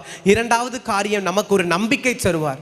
நம்பிக்கை இழந்த சூழ்நிலையா, அன்னைக்கு அதுதான் பாடணும். நம்ம நம்பிக்கை இழந்த சூழ்நிலையா இருக்கலாம், மரித்த சூழ்நிலையா இருக்கலாம். அந்த எவீருக்குள்ள ஒரு நம்பிக்கை இருந்துச்சு. காரணம், மரித்தாலும் என் தேவன் உயிர்ப்பிக்க வல்லவராக இருக்கிறார். ஹல்லேலூயா. எவீருக்கு தான் ஆண்டவர் அடையாளத்தை காண்பிக்கிறார். அதனால தான் எவீர் ஒருவேளை பயப்படாமல் அமைதியாக இருப்பான்னு நினைக்கிறேன். ஏன்னா ஆண்டவர் வந்து அந்த பெரும்பாலுள்ள ஸ்திரீயை வந்து அவர் கூட தான் பேசிகிட்டு இருக்கார். ஆண்டவர், யார் என்னை தொட்டா, எவ்வீர் ரொம்ப படப்படன்னு வந்திருக்கும். எவ்வீருக்கு என்ன ஆண்டவர் இவ்வளோ அவசரம்னு உங்களை நான் கூப்பிட்டு கொண்டு இருக்கிறேன், ஆனால் இவ்வளோ கேஷுவலாக நீங்கள் எல்லாத்தையும் பேசிகிட்டு இருக்கிறீங்களே ஆண்டவரேன்னு சொல்லி ஒருவேளை எவ்வீரும் நடத்தி கொண்டிருக்கலாம். ஆனால் ஆண்டவர் எவ்வீருக்கு ஒரு அடையாளத்தை காண்பிக்கிறார். என்னது? அந்த 12 வருஷம் பெரும்பாடுள்ள ஸ்திரீயோட வாழ்க்கையில் நடக்கும்னா உன் 12 வயது மகளுடைய வாழ்க்கையில் நடக்கும். ஹல்லேலூயா. சில சூழ்நிலைக்கு நம்ம கேள்வியை தான் கேட்போம், ஆண்டவரே எனக்கு அடுத்து வந்தாங்க என் பக்கத்தில் உட்காந்துருக்கிறவங்க, அவங்களுக்கெல்லாம் நடக்குது ஆண்டவரே, இத்தனை வருஷமாக வரேனே ஆண்டவரே, எனக்கு நடக்கலையே. ஒரு நாளும் நீங்கள் வந்து அடுத்தவர்களை வைத்து உங்களை கம்பேர் பண்ணி பார்க்காதீங்க, ஒரு நாளும். ஏன்னா ஆண்டவர் வேதத்தில் பார்த்தீங்கன்னா ஒவ்வொருத்தருக்கும் ஒவ்வொரு விதமாக அற்புதங்களை செய்திருக்கிறார். ஹல்லேலூயா. உங்களுடைய வாழ்க்கையிலும் நீங்கள் நினைத்து பார்க்காத காரியத்தை அவர் செய்ய வல்லவராக இருக்கிறார். மூன்றாவது காரியம், அவருடைய பாதத்தில் போகும்போது மார்க் 5:24வது வசனத்தை வாசிக்கலாமா? மார்க் எழுதின சுவிசேஷம் 5ஆம் அதிகாரம் 24வது வசனம். அவர் அவனோடே கூட போனார். அவர் அவனோடே கூட போனார். அந்த எவ்வீரு வந்து அவர் பாதத்தில் விழுந்த உடனே அவர் அவனோடே கூட போனார். ஹல்லேலூயா. முதலாவது அவர் பாதத்திற்கு போகும்போது நம்மை தாங்கி நடத்தி நம்மை பலப்படுத்துவார். இரண்டாவது காரியம், அவருடைய பாதத்திற்கு போகும்போது நம்முடைய கண்ணீரெல்லாம் துடைத்து நமக்கு ஒரு நம்பிக்கை தருவார். இன்னும் இந்த காரியத்தில் நம்பிக்கை உண்டு மகனேன்னு சொல்லுவார். மூன்றாவது காரியம், அந்த எவ்வீரு அவருடைய பாதத்தில் விழுந்த போது அவரும் அவனுடைய கூட போனார். ஹல்லேலூயா. அவ்வளோ ஜனங்கள் சுற்றி இருந்தாலும் ஆண்டவர் என்ன பண்ணிருப்பார், அவன் கையை பிடிச்சிட்டு கூட்டு போயிருப்பாரு. நீ வா நான் பார்த்துக்கிறேன் அப்படின்னு சொல்லிட்டு கூட்டு போயிருப்பாரு. ஆனால் அதுக்குள்ளதான் நிறைய சம்பவங்கள் நடக்குது. ஆனால் ஆண்டவர் ஒரு நாள் என்னை கைவிட்டுட்டாருன்னு நம்ம ஒரு நாள் என்ன பண்ணக்கூடாது, சொல்லக்கூடாது. ஏன்னா நான் நடக்கிற தண்ணீர் நடுவுலையும் அவர் என்னோடு தான் இருக்கிறாரு. நான் நடக்கிற அக்கினி ஊடாதான் அவரும் இருக்கிறாரு. எப்பேற்பட்ட சூழ்நிலையை வாழ்க்கையில் நான் கடந்து போனாலும் எல்லா சூழ்நிலைகளிலும் என் ஆண்டவர் என்னோடு தான் இருக்கிறார் என்கிற நம்பிக்கை, விசுவாசம் நமக்கு அவசியமாக இருக்கிறது. ஹல்லேலூயா. அதனால முதலாவது காரியம், எப்பேற்பட்ட சூழ்நிலையாக இருந்தாலும் இந்த எவ்வீருவை போல அவருடைய பாதத்தில் விழுந்து விடுங்கள். அவர் உங்கள் கண்ணீரை எல்லாம் துடைத்து சொல்லுவார், உங்கள் கிரியைகளுக்கு பலன் உண்டு. ஹல்லேலூயா. இரண்டாவது காரியம், எவ்வீருடைய வாழ்க்கையிலிருந்து கற்றுக்கொள்ள வேண்டிய காரியம் என்னவென்றால், வாசிக்கலாமா? லூக்கா எழுதின அதே வசனம் தான். லூக்கா எழுதின சுவிசேஷம் 8வது அதிகாரம் 49வது வசனம். அவர் இப்படி பேசிக்கொண்டிருக்கையில் ஜெபாலே தலைவனுடைய வீட்டிலிருந்து ஒருவன் வந்து அவனை நோக்கி உம்முடைய குமாரத்தி மரித்து போனால் போதகரை வருத்தப்படுத்த வேண்டாம் என்றான். வருத்தப்படுத்த வேண்டாம் என்ற இந்த இடத்துல வந்து அவன் இரண்டாவது காரியம் என்ன பண்ணான் என்றால், அவர் சொன்ன வார்த்தையை நம்பினான். ஹல்லேலூயா. அவன் தூரத்திலிருந்து வருகிறவர்களை நம்ப, அதுக்கு அடுத்த வசனம் தான் சொல்லுகிறார், நீ பயப்படாதே விசுவாசம் உள்ளவனாயிரு என்று சொல்லுகிறார். அவன் ஊழியக்காரன் வந்து சொல்லுகிறான், உங்க மகன் மரிச்சு போயிட்டா அப்படின்னு சொன்னா அவன் அந்த சத்தத்திற்கு செவி கொடுக்கல, மாறாக ஆண்டவருடைய சத்தத்திற்கு செவி கொடுக்கிறான். என்ன? பயப்படாதே விசுவாசம் உள்ளவனாயிரு என்று ஆண்டவர் சொல்லியிருக்கிறார். அவர் மரித்தவைகளை உயிர்ப்பிக்கிற தேவனாய் இருக்கிறார். ஹல்லேலூயா. அவனோட நம்பிக்கை எப்படி இருந்துச்சு பார்த்தீங்களா? நம்மளாம் தான் அந்த இடத்துல என்ன சொல்லியிருப்போம், பரவாயில்ல அவங்க தான் சொல்றாங்களே, இது வரைக்கும் ஜெபித்து என்னத்தை பார்த்தேன், அப்படின்னு சொல்லி அவங்க சில நேரத்தில் மனிதர்களுடைய சத்தத்திற்கு நம்ம அதிகமாக செவிசாய்ப்பது தான் நம்மளுடைய விசுவாசத்தில் அநேக காரியங்களை தளர்ந்து போகிறோம், இன்னும் அநேக பதில்களை பெற்றுக்கொள்ளாமல் இருக்கிறோம். ஆனால் இந்த காலை வேளையில் ஆண்டவர் சொல்லுகிறார், அவர் உங்களுக்குன்னு ஒரு வார்த்தையை சொல்லியிருப்பார்ல, அவர் உங்களுக்குன்னு ஒரு வார்த்தையை சொல்லியிருப்பார்ல, அதை பிடித்து கொண்டு நம்பிக்கையாயிருங்க. நிச்சயமாய் ஒரு நாள் அவர் நிறைவேற்ற வல்லவராய் இருக்கிறார். ஹல்லேலூயா. இந்த எவீருடைய வாழ்க்கையில மனிதர்கள் சொன்னது நடக்கவில்லை, மாறாக ஆண்டவர் என்ன சொன்னாரோ அதுதான் நடந்தது. ஹல்லேலூயா. எத்தனை பேர் விசுவாசிக்கிறீங்க? என் வாழ்க்கையிலையும் யார் என்ன சொன்னால் நான் நினைக்கிறபடி நடக்காது, இந்த உலகம் என்ன சொல்லுகிறார்களோ அதன்படி நடக்காது, மாறாக என் ஜீவனுள்ள தேவன் அவர் சொல்லுவது மாத்திரம்தான் என் வாழ்க்கையில நடக்கும். ஹல்லேலூயா. ஆமென். அப்படிப்பட்ட நம்பிக்கை நம்முடைய வாழ்க்கையில் இருக்க வேண்டும். ஏன்னா அந்த இடத்துல எவீரு மறுமொழியாக ஒரு வார்த்தையும் சொல்லவில்லை.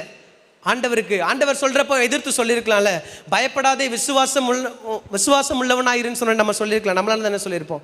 எங்க ஆண்டவரே, சூழ்நிலையே முடிஞ்சு போச்சு, என் மகளே மரிச்சு போயிட்டா, இனி என்ன விசுவாசம் வேண்டி கிடக்கு எனக்கு அப்படின்னு சொல்லியிருப்போம். ஆனால் அந்த எவ்வீரு ஒரு வார்த்தை கூட மறுமொழியா பேசல அந்த இடத்துல. ஏன்னா அவன் பார்த்துட்டு இருக்கிறான், ஆண்டவரையும் பார்க்குறான், கூட அந்த பெரும்பாடுள்ள ஸ்திரீக்கு நடத்துகிற அற்புதத்தையும் பார்த்து கொண்டிருக்கிறான். நம் கண்களுக்கு முன்பாக ஆண்டவர் அநேக அடையாளங்களையும் அற்புதங்களையும் செய்திருக்கிறார். ஆனாலும் நமக்குள்ள ஒரு பெரிய கேள்வி, என் வாழ்க்கையிலும் நடக்குமா? ஆனால் ஆண்டவர் இந்த நாளில் சொல்லுகிறார், உங்களுக்கு சொல்லப்பட்ட பிரகாரமாகவே நடக்கும். ஹல்லேலூயா. வாசிக்கலாமா? அப்போஸ்தலர் நடவடிக்கைகள் 27வது அதிகாரம் 11வது வசனம். நூற்றுக்காதிபதி பவுலினால் சொல்லப்பட்டவைகளை பார்க்கிலும் மாலுமியும் கப்பல் எஜமானியும் அதிகமாய் நம்பினார். 13-15 வாசிங்க. தெண்டல் மெதுவாய் எடுத்தபடியால் தாங்கள் கோரினது கைகூடி வந்ததென்று எண்ணி அவ்விடமிட்டு பெயர்ந்து கிரேத்தா தீவுக்கு அருகாக ஓடினார்கள். கப்பல் அகப்பட்டு கொண்டு காற்றுக்கு எதிர்போக கூடாதபடியினால் காற்றின் போக்கிலே கொண்டு போகப்பட்டது. ஹல்லேலூயா. அதே 24வது 25வது வசனத்தை வாசிங்கன்னா பவுலுக்கு வார்த்தை சொல்லப்படுகிறது. என்னது? பயப்படாதே, நீ ராயனுக்கு முன்பாக நிற்க வேண்டும். இதோ உன்னுடனே கூட யாத்திரை பண்ணுகிற யாவரையும் தேவன் உனக்கு தயவு பண்ணினார். போதும். ஹல்லேலூயா. இந்த இடத்துல 2 விதமான வார்த்தைகள். அதுக்கு முன்பாக தான் பவுல் எச்சரிக்கிறாரு, ஒருவேளை நமக்கு பிராண சேதமும் வரலான்னு சொல்றாரு. ஆனாலும் அந்த 100க்கு அதிபதி பயணம் பண்ணுகிறவர் சொல்லுகிறார், அவன் பவுலோட வார்த்தையோட அதிகமா அவனுடைய மாலுமியோட வார்த்தை தான் அதிகமாக நம்பினான். என்னன்னா கப்பல் சேதம் வரும். ஏன்னா அந்த மெதுவான காற்று கொடூரமாக மாறி ஒரு புயலாகவே மாறிடுச்சு அவங்க வாழ்க்கையில். ஆனாலும் பவுலுக்கு ஆண்டவர் சொல்லிட்டாரு, அந்த தூதன் தரிசனமாகி சொல்லிட்டாரு, நீ இந்தோட ஓட்ட முடியாது, இன்னும் நிறையா விஷயங்கள் உன்னை கொண்டு பண்ண வேண்டியிருக்கு. அதுக்கப்புறம் தான் பவுல் சொல்லுகிறார், எனக்கு சொல்லப்பட்ட பிரகாரமாகவே நடக்கும் என்று நான் அவர் பேரில் நம்பிக்கையாக இருக்கிறேன். ஹல்லேலூயா. எத்தனை பேர் சொல்ல முடியும்? எப்படிப்பட்ட புயல் அடித்தாலும், எப்படிப்பட்ட சூழ்நிலைகள் விரோதமாக நடந்தாலும், எப்படிப்பட்ட யோர்தானே பிரவாகித்து வந்தாலும் என் வாழ்க்கையில் அவர் சொன்னது நிறைவேற ஓட்ட முடியாது. ஹல்லேலூயா. அதனால தான் சொன்னாரு, அழகா ஒரு வசனம் பார்த்தேன், அவருடைய திட்டம் நிறைவேறுகிறதற்கு முன்பாக நம்முடைய தீபம் அணைந்து போகாது. ஹல்லேலூயா. யோபுடைய வாழ்க்கையில் எல்லாருமே நினைச்சாங்க, நண்பர்கள் நினைத்தாங்க, அவன் வாழ்க்கை அப்படியே முடிஞ்சு போயிடும், அவன் மண்ணோட மண்ணா ஆயிடுவான்னு நினைச்சாங்க. ஆனால் இந்த யோபுக்கு 42வது அதிகாரத்தை வச்சு கர்த்தர் எல்லா கண்களுக்கு முன்பாகவும் அவர் சொன்னதை நிறைவேற்றி அவனை நிறுத்தி ஒரு அடையாளமாக நிறுத்தினார். ஹல்லேலூயா. விசுவாசிக்கிற தேவ பிள்ளைகளே, ஆண்டவர் உங்களையும் அநேகருக்கு ஒரு அடையாளமாக, அநேகருக்கு ஒரு அற்புதமாக உங்களையும் ஆண்டவர் நிறுத்த வல்லவராக இருக்கிறார். ஹல்லேலூயா. அதனால நம்ம எப்படிப்பட்ட சூழ்நிலையா இருந்தாலும், ஆண்டவரே, ஆபிரகாமை பற்றி அதான் சொல்லப்பட்டிருக்கு ரோமர்ல, நம்புவதற்கு ஏதுவல்லாத சூழ்நிலையிலும் அவன் ஆண்டவரை முழு நிச்சயமாய் நம்பினார். ஏன்னா அவனுடைய சரீரம் செத்து போனதையும் சாராளுடைய கற்பம் செத்து போனதையும் அவன் எண்ணவில்லை. யாராவது நினைச்சு பார்க்க முடியுமாங்க? ஒவ்வொரு நேரமும் அவன் கூடாரத்தில் போய் ஆண்டவர் கூப்பிட்டு சொல்லுகிறார், வானத்து நட்சத்திரங்களை போல, இந்த கடற்கரை மணலை போல உன்னை பெருக பண்ணுவேன். அவன் சிரிக்கிறான். ஒரு கட்டத்துக்கு மேலே 2 பேரும் நகைச்சார்கள். ஆனால் ஆண்டவர் சொன்னதை நிறைவேற்றி முடித்தார் அவர்களுடைய வாழ்க்கையில். ஹல்லேலூயா. அநேகருக்கு விசுவாசத்தின் தகப்பனாக அவரை ஏற்படுத்தினார். அதனால் 2வது காரியமாக கூட உங்களை சுற்றி சொல்லப்படுகிற காரியங்களை நீங்கள் உற்று நோக்குவதை விட்டுவிட்டு, ஆண்டவர் அந்த சூழ்நிலையின் நடுவாக, ஆண்டவர் அந்த புயலின் நடுவாக, ஆண்டவர் அந்த பிரச்சனையின் நடுவாக எனக்கு என்ன சொல்லுகிறார், அதுதான் என் வாழ்க்கையில் நடக்கும். ஹல்லேலூயா. ஆமென். அதனால் முதலாவது காரியம் எவ்வீரனுடைய வாழ்க்கையிலிருந்து கற்றுக்கொண்டது, அவருடைய பாதத்திலே விழுகிறவர்களாக நாம் காணப்பட வேண்டும். 2வது காரியம், மனிதர்களோ நம்முடைய சூழ்நிலைகளையோ சொல்லுகிறதல்ல, அவர் சொல்லுகிற வார்த்தையை விசுவாசித்து நாம் நடக்க வேண்டும். ஹல்லேலூயா. மூன்றாவது காரியமாக கூட கடைசியாக வாசிக்கலாமா? லூக்கா எழுதின சுவிசேஷ புஸ்தகம் 8வது அதிகாரம் 53வது வசனம்.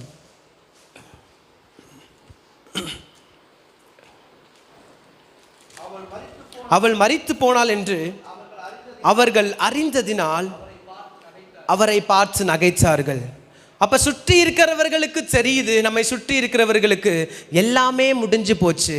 ஏன்னா அவரை சுற்றி, ஏன்னா எவீருடைய வீட்டுக்கு இப்போ ஆண்டவர் வந்து எவீருடைய வீட்டுக்கு போறாரு, எல்லாரும் அழுது கொண்டிருக்கிறாங்க, எல்லாம் புலம்பி கொண்டிருக்கிறாங்க. ஆனால் இந்த நிலையிலும் ஆண்டவர் எல்லாத்தையும் வெளியே அனுப்பிட்டு அவருடைய தாய் அந்த சீஷர்களோடு உள்ளே போய் கதவை பூட்டினோடனே சுற்றி இருக்க எல்லாரும் நகைக்கிறாங்க. ஆனாலும் அந்த இடத்துல எவீரும் நகைக்கவில்லை. காரணம், அவர் சொல்லி இருக்கிறார், நீ விசுவாசம் உள்ளவனாயிரு, நீ பயப்படாதே, நான் அவர் சொன்னது உன்னுடைய வாழ்க்கையில் நடக்கும் என்று. இப்போ எவீர் ஒரு விசுவாசத்தோடு போயிருப்பார். ஆண்டவர் அந்த 12 வருடங்களாக பெரும்பாடுள்ள ஸ்திரீயை உயிர்ப்பிக்க, அவருடைய பெரும்பாடை நிறுத்த முடியும்னா என்னுடைய குழந்தையையும் உயிர்ப்பிக்க அவர் வல்லவராயிருக்கிறார். ஹல்லேலூயா. அதனால மூன்றாவது காரியமாக கூட சுற்றி என்ன வேணால் நடந்தாலும் அவர் காலம், அவர் வார்த்தை நிறைவேறும் காலத்திற்காக நாம் காத்திருக்க வேண்டும். அந்த எவீருவுக்கு ஆண்டவர் பயப்படாதேன்னு சொல்லி விசுவாசம் உள்ளவரான்னு சொல்லிட்டு அநேக அற்புதங்களை தொடர்ந்து செய்து கொண்டிருப்பார். ஏன்னா செய்து கொண்டிருந்திருக்கலாம், ஏன்னா அவரை சுற்றி அநேக ஜனங்கள் இருந்தாங்க. ஆனாலும் அவருடைய வேலைக்காக காத்திருந்தார். லாசருடைய வாழ்க்கையில் அப்படிதான். நீங்க பார்த்தீங்கன்னா அவர் முன்பாகவே சொல்லிவிட்டார், இந்த மரணம் வந்து அவருடைய மகிமைக்கு ஏதுவாக. அதுதான் ஆண்டவர் இந்த இடத்துல சொல்கிறார், அவள் நித்திரையா இருக்கிறாள், அவள் மரிக்கவில்லை. சில சூழ்நிலைகளை நம்ம பார்க்கிறபடி ஆண்டவர் நம்முடைய சூழ்நிலைகளை பார்க்கிறவர் அல்ல. அவர் இல்லாதவைகளை இருக்கிறவைகளாக அழைக்கிறவர். அவர் செத்து போனவைகளை உயிர்ப்பிக்கிற தேவனாயிருக்கிறார். ஹல்லேலூயா. அவர் சொல்லிட்டா அவர் சொன்ன மாதிரி தான் நடக்கும். ஆனால் தாமதமாகலாம், ஆனால் தடைபடாது. ஹல்லேலூயா. சில சூழ்நிலைகள் தாமதமாகலாம், ஆனால் தடைபடாது. ஆமென். உங்களுக்கு சொல்லப்பட்ட பிரகாரமாகவே நடக்கும். எப்படி எவீருடைய வாழ்க்கையில் அவருடைய வேலைக்காக காத்திருந்தான், அவருடைய வாயே பார்த்துட்டு இருந்திருப்பான், அவர் செய்த அற்புதங்களையே பார்த்து கொண்டிருப்பான், தன்னுடைய பார்வையை விளக்காமல் எவ்வளோ நேரங்க ஆயிருக்கும் எவீருக்கு. ஆண்டவரே நான் சென்று வருகிறேன், ஆண்டவரே நீங்கள் அந்த பக்கம் வர்றப்ப வாங்கன்னு சொல்லிட்டு போகிறதுக்கு எவீருக்கு எவ்வளோ நாள் ஆயிருக்கும், எவ்வளோ நேரம் ஆயிருக்கும். ஒரு ஜெப ஆலய தலைவன். ஆனாலும் இருந்து அவர் வருகிற வரைக்கும் ஒரு காலத்துக்காக வெயிட் பண்ணி அவரை கையோடு கூட்டிகிட்டு போகிறான். அநேக சூழ்நிலைகளில் நாம் பொறுமை இழந்து அடுத்த 2வது சான்ஸ், 2வது ஆப்ஷன் நம்ம போயிடுவோம். இந்த வழியில் நடக்கலையா, சரி பரவாயில்ல, அவங்களுக்கு ஃபோன் பண்ணுவோம், இவங்களுக்கு ஃபோன் பண்ணுவோம், அதை பண்ணுவோம், இதை பண்ணுவோம். அப்படி இல்லைங்க. அவரை முழுவதுமாக நம்பினோன்னா நம்முடைய பார்வையெல்லாம் அவர் மேலே தான் இருக்கணும். ஏன்னா சொன்னது அவர் தான், மனிதர்கள் கிடையாது. என்னை அழைத்தவர் அவர் தான், மனிதர்கள் கிடையாது. எவீருக்கிட்ட சொன்னது வந்து மனிதனாக இருந்தால் எவீரு என்னைக்கோ போயிருப்பான். உடனே மனிதர் யாரோ பார்த்து நீ பயப்படாதன்னு சொல்லியிருந்தா என்னப்பா சொல்கிறீங்கன்னு சொல்லிட்டு எவீரு அப்பயே திரும்பி பழைய மாதிரி போயிருப்பான். வீட்டுக்கு போயிட்டு அந்த குழந்தையை அடக்கம் பண்ணியிருப்பாங்க. ஆனால் சொன்னவர் என்னமோ அவர் உயிருள்ள தேவனாக இருக்கிறார். ஹல்லேலூயா. வானமும் பூமியும் ஒளிந்து போனாலும் அவருடைய வார்த்தை ஒளிந்து போகாது. ஹல்லேலூயா. ஒருவேளை சூழ்நிலைகள் கால தாமதம் ஆகலாம், அவர் சொன்ன காரியங்கள் நிறைவேறுமா நிறைவேறாதான் என்று உங்களுக்குள்ள பெரிய சந்தேகம் இருக்கலாம். ஆனால் தேவனுடைய பிள்ளைகளை கர்த்தர் சொல்லுகிறார், அவர் சொன்னது தான் உங்கள் வாழ்க்கையில் நடக்கும். ஹல்லேலூயா. அவர் சொன்னது மாத்திரம்தான் உங்களுடைய வாழ்க்கையில் நடக்கும். கடைசியாக கூட வாசிப்போமா? ரோமர் எழுதின நிருபம்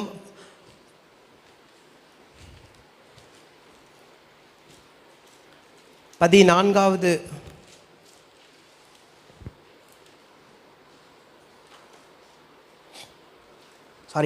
அதிகாரம் 24வது வசனத்தை வாசிங்க. 4வது அதிகாரம் 24வது வசனம். இயேசுவை மரித்தோலிருந்து எழுப்பினவரை விசுவாசிக்கிற நமக்கு அப்படியே எண்ணப்படும். அதுக்கு முன்பாக வசனம் வாசிங்க. அது அவனுக்கு நீதியாக எண்ணப்பட்டது. எப்படிப்பட்ட சூழ்நிலையா இருந்தாலும் அந்த பகுதியை வீட்டில் போய் வாசிச்சு பார்த்தீங்கன்னா அவன் கர்த்தருடைய வாக்குத்தத்தத்தை குறித்து என்ன பண்ணலையாம, அவன் அதை வந்து நம்பாமல் இருக்கவில்லை, அவன் அவிசுவாசமாக இருக்கவில்லை. காரணம், கர்த்தர் சொன்னதை என் வாழ்க்கையில் நிறைவேற்ற வல்லவராய் இருக்கிறார் என்பதை அவன் முழு நிச்சயமாய் நம்பினான். ஹல்லேலூயா. நம்முடைய வாழ்க்கையிலும் இந்த நாளில் மூன்றாவது காரியம், சுற்றி நடக்கிற சூழ்நிலைகளை அல்ல, எனக்கு சொல்லப்பட்ட வார்த்தைகளை அல்ல, அவருடைய நேரத்திற்காக, அவருடைய காலத்திற்காக நான் காத்திருக்கும் போது, அவர் என்னுடைய காலங்களில், என்னுடைய காரியங்களில் மரித்த சூழ்நிலையாக இருந்தாலும், அடைக்கப்பட்ட சூழ்நிலையாக இருந்தாலும், எப்படிப்பட்ட சூழ்நிலையாக இருந்தாலும் அவர் உயிர்ப்பிக்க வல்லவராக இருக்கிறார். ஹல்லேலூயா. அதனால் ஆண்டவர் இந்த நாளில் உங்களை பார்த்து சொல்லுகிறார், பயப்படாதே, விசுவாசம் உள்ளவனாயிரு, பயப்படாதே, விசுவாசம் உள்ளவளாயிரு. ஹல்லேலூயா. அதனால தான் மரியாள் மார்த்தாளை பார்த்து ஆண்டவர் சொல்லு, நான் உனக்கு கட்டளையிடவில்லையா, நீங்கள் விசுவாசித்தால் தேவனுடைய மகிமையை காண்பீர்கள். ஏன்னா ஆண்டவர் அதை ஒரு கட்டளையா சொல்றாரு. உனக்கு தெரியாதா எவ்வளோ அற்புதங்களை செய்து கொண்டு வர மார்த்தாளே, நீ இவ்வளோ கேள்விகள் என்னை பார்த்து கேட்குறியே. ஆனால் மரியாள் அந்த இடத்துல ஒரு கேள்வியும் கேட்கவில்லை. அவர் வந்து கல்லறைக்கு அவரோடே கூட பின்னாடி போகிறான், அவரோட கூட தொடர்ந்து போகிறான். அந்த மரியாளை குறித்து நீங்கள் வாசிங்கன்னா, அவர் துவக்கத்திலையும் அவருடைய பாதத்தில் இருந்தா, சூழ்நிலைகள் பிரதிகூலமாக இல்லைனாலும் அவருடைய பாதத்தில் இருந்தான். அப்படிப்பட்டவர்களாக தான் நான் இருக்க வேண்டும். ஆண்டவர் என் வாழ்க்கையில் நிறைய காரியங்களை செய்யலேன்னு சொல்லி அநேகர் பார்த்துருக்கிற பின்மாறி போயிடுவாங்க, அவரை விட்டு தூரம் போயிடுவாங்க, ஒரு மாதிரி மனம் சலித்து போயிடுவாங்க. ஏசாயால தான் சொல்றாரு, நீங்கள் மனம் சலித்து போனீர்கள்னு சொல்லி ஒரு வசனம் இருக்குது. அநேக காரியங்கள் அப்படி தான் ஆண்டவர் செய்யலன்னே நம்மளுக்கு முதலாவது வர்றது என்ன தெரியுமா, நான் குறித்த நேரத்தில், நான் செட் பண்ண நேரத்தில், என் வாழ்க்கையில் இந்த நேரத்துக்கு இந்த அற்புதம் நடந்திருக்கணும்னு சொல்லி நம்ம அநேக நேரத்தில் செட் பண்ணுறனால தான் நம்ம அநேக நேரத்தில் சோர்ந்து போகிறோம், விசுவாசத்தில் தளர்ந்து போகிறோம். ஆனால் பிரியமான கர்த்தருடைய தேவ பிள்ளைகளே, அவருடைய நேரத்திற்காக காத்திருங்கள், அவருடைய செயலுக்காக காத்திருங்கள். அப்படி நீங்கள் காத்திருக்கும் போது அவர் உங்கள் வாழ்க்கையில் அவர் மகிமையான காரியத்தை அவர் செய்ய வல்லவராக இருக்கிறார். ஹல்லேலூயா. அந்த லூக்கா 8வது அதிகாரத்தை எடுப்போமா, கடைசியாக வாசித்து நாம் ஜெபிக்க போகிறோம். 54வது வசனத்தை வாசிக்கலாமா? Thank you Jesus. வெளியே போக பண்ணி கையை பிடித்து, பிள்ளையே எழுந்திரு என்றார். அப்பொழுது அவள் உயிர் திரும்ப வந்தது, உடனே அவள் எழுந்திருந்தாள். ஹல்லேலூயா. அவர் சொன்னபடி செய்து முடிப்பார். ஹல்லேலூயா. எல்லாரையும் வெளியே போக சொல்லிட்டார். ஏன்னா சுற்றி இருக்கிற எல்லாருமே சில சூழ்நிலைகள் ஆண்டவர் நிறைவேற்றும் போது யாருக்கு வார்த்தையை கொடுத்தாரோ அவர்களும் ஆண்டவரும் மாத்திரம் தான் டிராவல் பண்ணுற மாதிரி சூழ்நிலைகள் வரும். அநேக தனிமையை அனுமதிக்கிறாரா, அநேக காரியங்கள் ஆண்டவர் தனிமையாக உங்களோட இடைப்படுறாரா? காரணம் புரிஞ்சுக்கொள்ளணும். சில காரியங்கள் சுற்றி இருக்கிறவர்கள் நம்பலனாலும் சொல்லப்பட்ட வார்த்தை உங்களுக்கானா, எல்லாருமே இந்த இடத்துலேருந்து சொல்லப்படுகிற வார்த்தை, ஒருவேளை உங்களுக்கு சொல்லப்படுகிற வார்த்தை இங்கிருந்து வருமானால் நீங்கள் எல்லாருமே ஆமேன்னு சொல்லலாம். ஆனால் யாருக்கு அந்த வார்த்தை சொல்லப்பட்டதோ அவர்களுக்குள்ள தான் அது கிரியை செய்யும், அவர்கள் வாழ்க்கையில் தான் காணப்போகும். அதனால் பிரியமான கர்த்தருடைய தேவ பிள்ளைகளே, ஒரு நாளும் அடுத்தவர்களை வைத்து அவர்களுக்கு அப்படி நடந்துருச்சு, அவர்களுக்கு இது நடந்துருச்சு, ஆனால் என் வாழ்க்கையில் என்ன நடக்கலையேன்னு சொல்லி ஒரு நாளும் சோர்ந்து போகாதிருங்கள். ஆண்டவர் இந்த காலையில வேளையில் உங்களை பார்த்து தான் சொல்லுகிறார், நீங்கள் பயப்படாமல் விசுவாசம் உள்ளவர்களாயிருங்கள். காரணம், நீங்கள் விசுவாசித்தால் தேவனுடைய மகிமையை காண்பீர்கள். நீங்கள் விசுவாசித்தால் தேவனுடைய மகிமையை காண்பீர்கள். அதனால் இந்த நாளில் நம்ம 3 காரியம் எவ்வீரனுடைய வாழ்க்கையிலிருந்து கற்றுக்கொண்டோம். முதலாவது காரியம், அவருடைய பாதத்திலே வந்து விழுந்தான். 2வது காரியம், அவர் சொன்ன வார்த்தையை நம்பினான். 3வது காரியம், தன்னுடைய சூழ்நிலையை பார்க்காமல் கால தாமதமானாலும் அவருடைய காலத்திற்காக, அவர் குறித்த வேலைக்காக காத்திருந்தான். கர்த்தர் அவனுடைய வாழ்க்கையில மகிமையாய் நிறைவேற்றி முடித்தார். ஹல்லேலூயா. இந்த நாளில் ஆண்டவர் உங்க வாழ்க்கையிலையும் அவர் மகிமையானவைகளை செய்து முடிப்பார், அவர் மகிமையானவைகளை செய்து முடிப்பார். இந்த வசனத்தை பிடித்து கொண்டு, ஆண்டவரே இந்த நாள் என்னை பலப்படுத்தி இருக்கிறீங்க, ஆண்டவரே நான் பயப்படாம விசுவாசம் உள்ளவனா இருப்பேன், காரணம் எனக்கு சொல்லப்பட்ட பிரகாரமாகவே நடக்கும், இந்த காரியத்தை குறித்து எனக்கு ஒரு நம்பிக்கை உண்டு, என் தேவன் என்னை வெட்கப்படுத்த மாட்டார், என் தேவன் என்னை கைவிட மாட்டார். ஹல்லேலூயா. திடமனதா இருங்க. ஆண்டவர் நமக்கு செய்யாம யாருக்கு செய்ய போகிறார்? சூழ்நிலைகள் மாறலாம், தாமதமாகலாம், ஆனால் ஒரு நாளும் தடைபடாது. எழுதி வைத்துக் கொள்ளுங்கள், தாமதமாகலாம், சில சூழ்நிலைகள் தாமதமாகலாம், ஆனால் அது தடைபடாது. ஹல்லேலூயா. தாமதித்தாலும் அதற்கு காத்திரு. ஹல்லேலூயா. அது நிச்சயமாய் வரும், அது தாமதிப்பதில்லை. ஹல்லேலூயா. கண்களை மூடுவோமா? ஆண்டவரே, இந்த நாளில் எங்களை பலப்படுத்தி நம்முடைய கிருபைகளுக்காக நன்றி செலுத்துகிறோம். ஆண்டவரே, நாங்கள் பயப்படாமல் விசுவாசம் உள்ளவர்களாக இருக்க தேவன் எங்களுக்கு உதவி செய்வீராக. ஆண்டவரே, தேவன் எங்களுக்கு உதவி செய்வீராக. ஆண்டவரே, தேவன் எங்களுக்கு உதவி செய்வீராக. ஹல்லேலூயா. Praise the Lord. நம்ம எல்லாரும் எழுந்து நிற்போம். ஒரு நல்ல தேவனுடைய வார்த்தையை கேட்டோம். யவீருவினுடைய விசுவாசம், யவீரு வாழ்க்கையிலே அவருக்கு ஏற்பட்ட 12 வயதுள்ள மகள், ஒரே மகள் மரித்து போனாள். அன்புக்குரியவர்களே, அந்த நிலையில் அந்த யவீர் ஆண்டவரிடத்தில் வந்து தேவன் கொடுத்த ஒரு அற்புதமான ஒரு ஜீவனை அந்த மகள் திரும்ப பெற்றார். அப்படிப்பட்ட ஒரு பெரிய அற்புதம் நடப்பதற்கு யவீர் செய்த 3 காரியம். என்னுடைய பிள்ளைகளே, நான் அடிக்கடி சொல்லுவேன், நம்முடைய அணுகுமுறையை கொண்டுதான் தேவனிடத்தில் அற்புதத்தை எதிர்பார்க்க முடியும். நம்முடைய அணுகுமுறை ரொம்ப முக்கியம். தேவனிடத்தில் நம்முடைய அணுகுமுறை ரொம்ப முக்கியம். அவன் ஜெப ஆலய தலைவன், நியாயப்பிரமாணம் அறிந்த மனிதன். ஜெப ஆலய தலைவர்களுக்கென்று ஒரு தனி கௌரவம் இருந்தது. அந்த கௌரவத்தை விட்டு இயேசுவின் பாதத்தில் விழுந்தான். இயேசுவின் பாதத்தில் விழுந்தான். இயேசுவின் பாதத்தில் விழுந்தான். அன்புக்குரியவர்களே, இதுல என்ன ஒரு அர்த்தம்னா, எனக்குன்னு ஒண்ணுமே இல்லை, என் இறுதி நம்பிக்கையே நீதாயா, என் இறுதி நம்பிக்கையே நீதான், எனக்கு இனி வேற வழி இல்லை, நோ சான்ஸ், நோ வே, எனக்கு வேற பாதையே இல்லை, உம்மை விட்ட எனக்கு வேற பாதையே இல்லை என்று சாஸ்தாங்கமா இயேசுவின் பாதத்தில் விழுந்தான். இது எதை காட்டுதுன்னா, பூரண அர்ப்பணிப்பை காட்டுகிறது. பூரண அர்ப்பணிப்பு. நீ தேவனிடத்தில் வந்து விட்டால் உன் பூரண அர்ப்பணிப்பை வெளிப்படுத்தும் மகனே, மகளே. பூரண அர்ப்பணிப்பை வெளிப்படுத்தி விடு. பூரணமா உன்னை அர்ப்பணித்து விடு. சஷ்டாங்கமா இயேசுவின் பாதத்தில் அவன் தலை குனிந்து தலை கவிழ்ந்து விழுந்ததுக்கு இதுதான் அர்த்தம். ஆண்டவர் நம்மோடு சொல்லுகிறார், உன்னை பூரணமா ஒப்பு கொடுப்பியா மகனே, மகளே? பரிபூர்ணமா, பரிபூர்ணமா. வேற நம்பிக்கை எனக்கு இல்லை, ஒரே நம்பிக்கை தான். எல்லாரும் சேர்ந்து அந்த யவீருவை போல நானும் ஒரே நேர்கோட்டில் பயணிக்க விரும்புகிறேன். இயேசு என்ற ஒரே நேர்கோட்டில் பயணிக்க விரும்புகிறேன்.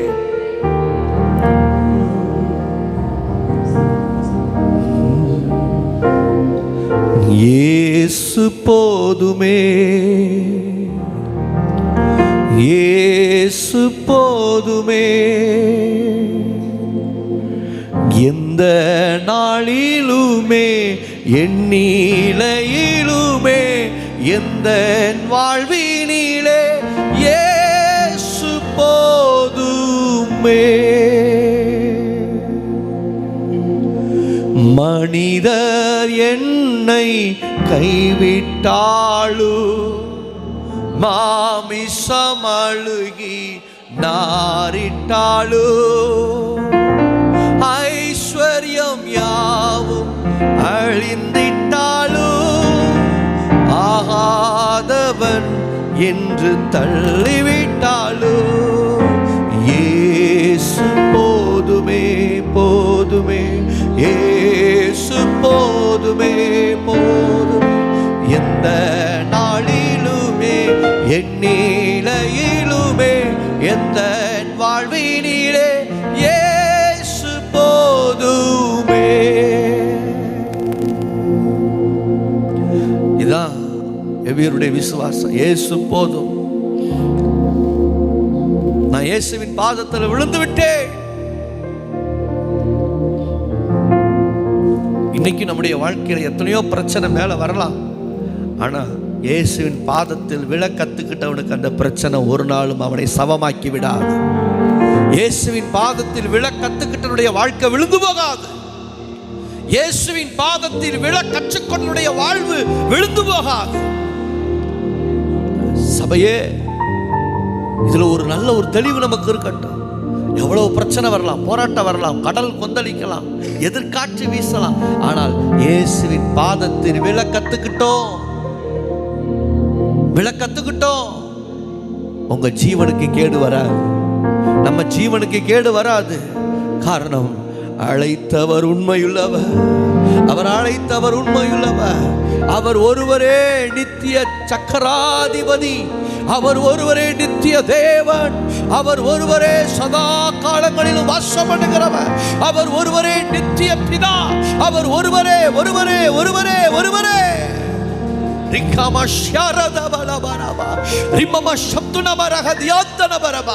ஆண்டவரே, ஒரே ஒரு தெய்வத்தை நாங்கள் ஆராதிக்கிறோம். அந்த ஒரே தெய்வம் பூரண அழகுள்ளவர். அந்த தெய்வம் பூரண கிருபை உள்ளவர். ஓ நன்றி. எல்லாரும் வரதத்தை உயர்த்தி ஒரே ஒரு வார்த்தை மாத்திரம் சொல்லி ஜெபித்து முடிக்க போகிறோம். நீர் ஒருவரே கர்த்தர், நீர் ஒருவரே கர்த்தர், நீர் ஒருவரே கர்த்தர், நீர் ஒருவரே, நீர் ஒருவரே கர்த்தர், நீர் ஒருவரே கர்த்தர், நீர் ஒருவரே கர்த்தர், நீர் ஒருவரே. சாவாமை உள்ளவர் அவர் ஒருவரே. சர்வத்தை ஆள்பவர் அவர் ஒருவரே. சாவாமை உள்ளவர் அவர் ஒருவரே. சர்வத்தை ஆள்பவர் அவர் ஒருவரே. இந்த வானம் படைத்தவர், இந்த பூமி படைத்தவர், நட்சத்திரங்களை பெயர் சொல்லி அழைப்பவர். இந்த வானம் படைத்தவர், இந்த பூமி படைத்தவர், நட்சத்திரங்களை பெயர் சொல்லி அழைத்தவர். நீர் ஒருவரே கர்த்தர், நீர் ஒருவரே கர்த்தர், நீர் ஒருவரே கர்த்தர், நீர் ஒருவரே, நீர் ஒருவரே கர்த்தர், நீர் ஒருவரே கர்த்தர், நீர் ஒருவரே கர்த்தர், நீர் ஒருவரே, நீர் ஒருவரே கர்த்தர். நீர் ஒருவர் தான். விசுவாசித்து சொல்லுகிறோம், நீர் ஒருவர் தான். கடைசி வரைக்கும் நீர் ஒருவர் தான். இப்பவும் நீர் ஒருவர் தான். கடைசி வரைக்கும் நீர் ஒருவர் தான். நீர் ஒருவரே சகலத்தை செய்ய வல்லவர். நீர் ஒருவரே என் விளக்கை ஏற்றுவீர். தேவரீர் ஒருவரே என் விளக்கை ஏற்றுவீர். தேவரீர் ஒருவரே என் விளக்கை ஏற்றுவீர். நீர் ஒருவரே, நீர் ஒருவரே.